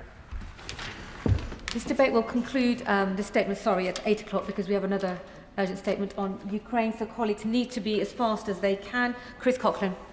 Thank you, Madam Deputy Speaker. To hear from the Foreign Secretary that 132,000 children are at risk of dying from hunger, one can only feel utter revulsion. Now, I recognise what the government has done, but in the government's public diplomacy, at least with President Trump, the strategy appears to be to pander to him. Again, I understand why the government has chosen to do this, but how concerned is the Foreign Secretary that the legacy of this Labour government on the Middle East will be the same as the last Labour government, to be a poodle to an out-of-control American president amidst horror? Can I remind the honourable gentleman that it was me and this Labour government that signed a memorandum of understanding of support with the Palestinian Authority just a few months ago. And we use every lever we can diplomatically to, of course, be in dialogue with our partners, to seek to influence our partners. This is a complex set of issues. There are some different approaches internationally. He will have witnessed that. But we use every sinew diplomatically. And that is what I'm doing, and that is what the Prime Minister is doing every day. Josh Fenton-Flynn. Thank you, Madam Deputy Speaker. Almost 1,500 healthcare workers killed, according to Médecins Sans Frontières. Over 50,000 children killed or injured, according to UNICEF. If the Israeli government declare that they aren't targeting medical workers, journalists and civilians, then they're clearly very cavalier with human life in a way that shows that it is no longer acceptable to tolerate this. So can the honourable gentleman tell me what steps we're going to take to properly hold them to account under international law and make it clear that this is no longer acceptable and we will not tolerate it? Foreign Secretary. In the interest of time, I would simply refer the honourable gentleman to the statements I've already made from this dispatch box this afternoon. Jim Shannon. Deputy Speaker, can I thank the Secretary of State very much for his clear commitment to deliver help and assistance and to find a lasting solution. Does the Secretary of State accept that the retrieval of 2 more dead Israeli hostages, with 48 hostages still being held either dead or alive, by Hamas indicates the unwillingness of Hamas to bring this war to an end? So does the Secretary of State believe we have any further way of seeing these hostages brought home, which would be, I believe, and we all believe, a meaningful step on the road to ceasefire and a rebuilding of a life for the people of Gaza, as well as the Israelis on the other side of the strip? Foreign Secretary. Well, the honourable gentleman is right. The return of those hostages would see this war come to an end tomorrow. And the sight recently of badly, terribly malnourished hostages was just so chilling and horrendous and heartbreaking for their families. I met with hostage families just before the recess, and I'll meet with them again very shortly, but he's right to centre them in his remarks. Alison Hume. Thank my right honourable friend and colleagues for the urgent work that you're doing to evacuate and treat seriously injured and critically ill children from Gaza. New restrictions on aid are due to be fully implemented on the 9th of September. Aid organisations face being banned if they delegitimise the State of Israel or do not provide detailed information about Palestinian staff. Would my right honourable friend agree with me that it's women and girls who have suffered the worst impacts of the war? And would you be able to expand on how we help get more aid to them? Foreign Secretary. It's always women and girls who are the face of pain and suffering in conflict and in the most desperate of circumstances. And that's why we will continue to centre women and girls in all of our development work, because it's so critical and important. And she's right to refer to the remarks that have been made. These are not the remarks that you expect of any democratic partner. And I would urge the Israeli government to think again. John Grady. Thank you, Madam Deputy Speaker. And I explain to my constituents every week how hard the Foreign Secretary and his ministerial team are working in this context. But every day, women and children are killed and are starving. What is happening is a moral outrage of a first order. The International Criminal Court is a key pillar of international justice. Will my right honourable friend reassure me that he is doing everything possible to protect and enhance its independence from political interference and to ensure that it is more than properly resourced to carry out its important work in this conflict? Foreign Secretary. The International Criminal Court is a fundamental part of the architecture that was set up after the atrocities of the Second World War. The United Kingdom played a central role in that architecture, and it's why this government, and I hope any government, remains absolutely committed to the ICC and the ICJ and the good and important work that they must do free and unfettered from political interference. Patriotism. A Palestinian state at UNGA. Violence in the West Bank has been horrific, with Israeli forces and settlers displacing over 40,000 Palestinians due to assaults in northern refugee camps, and of course we've got concerns of further annexation. So can I ask what actions the Foreign Secretary will take to protect Palestinians at the risk of forced transfer, and what work he will do with international partners to pressure the Israeli government at UNGA? Foreign Secretary. Well, this is a decision that I'm discussing with the Palestinian Authority, but also I will be in the region in the coming days discussing what further support we can give to those who are suffering or at risk on the ground. Richard Bergen. Thank you, Madam Deputy Speaker. Today, the world's leading genocide scholars declared genocide in Gaza. Earlier this summer, famine was officially declared in Gaza. We've seen war crime after war crime, with more journalists killed and more hospitals bombed. Yet on sanctions, the government still continues to drag its feet. How can it be morally justifiable that whilst rightly being robust on Russia with extensive sanctions, when it comes to Israel and sanctions, we're letting them off lightly, to say the least? What's the difference, and when are we going to see widespread sanctions on Israel? Secretary. Well, the honourable gentleman is a lawyer, and so I would ask him, when he says that, to point to a nation on sanctions that's doing more on this file than the United Kingdom, and I note that he hasn't been able to do that. Luke Murphy. Question either about Russia. Luke Murphy. Thank you, Madam Deputy Speaker. I'd like to welcome the Foreign Secretary's statement and also the actions the government have already taken on sanctions and aid and the proposals to recognise the Palestinian state. But given the facts on the ground that he has himself recognised, the man-made famine, the killing of women and children, healthcare workers, journalists, the ongoing suffering of the hostages, and the intensification of the military campaign, can the Foreign Secretary confirm that he will continue to work with international allies and consider all further actions that he can take to bring about the end of this catastrophe? Foreign Secretary. Yes, I give the honourable gentleman that assurance. Deirdre Castigan. Thank you, Madam Deputy Speaker. Just in recent months, over 1,000 of my constituents in Ealing Southall have contacted me about the brutal conflict in Gaza, making it the single biggest issue of concern to local people. I know that the Foreign Secretary and his ministers are doing everything they can behind the scenes and in private. But does he agree with me that the Palestinian people have an inalienable right to statehood, and that a further group of countries, including the UK, recognising Palestine, can provide a practical step and, importantly, a public step towards making a two-state solution and a lasting peace possible? Foreign Secretary. Well, I'm very grateful to my honourable friend, and we believe passionately in a two-state solution and keeping that dream alive. We do believe in the inalienable right of the Palestinian people, and that's why I set out what I did in the UN a few weeks ago. Torkel Crichton. Thank you, Madam Deputy Speaker. Can I thank the Foreign Secretary for his statement and for his stamina over the last 2 hours, and assure him that the horror of the unfolding famine in Gaza and concern over the future of the hostages is felt just as strongly on the coast, the Atlantic coast of Scotland, as it is on the shores of the Eastern Mediterranean. International experts have rightly described what's going on in Gaza as a genocide. Anna Sarwar, the Scottish Labour leader today, described as a genocide. Will these sentiments inform our next round of sanctions against Netanyahu's government? Foreign Secretary.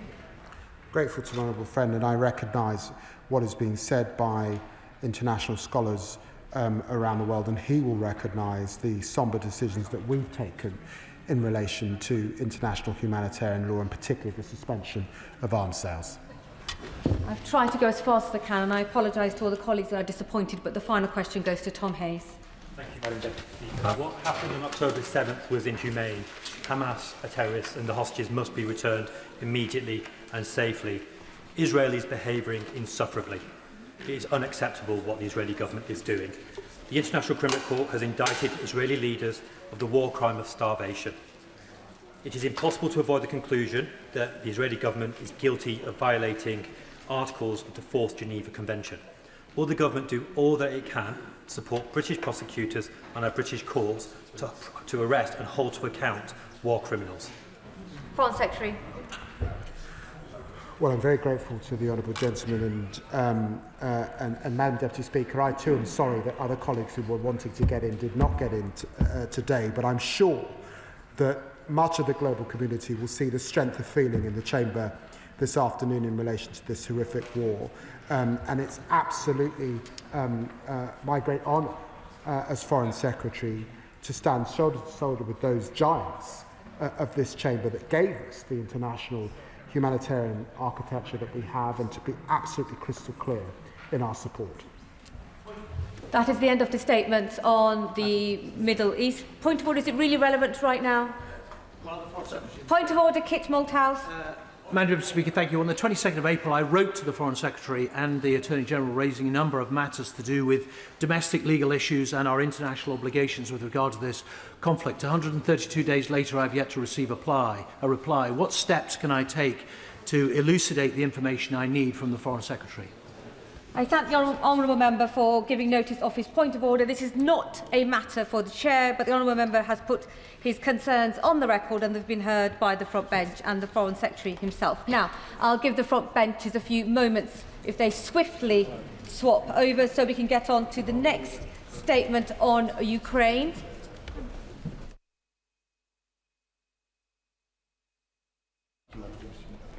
Statement on Ukraine. I call the Defence Secretary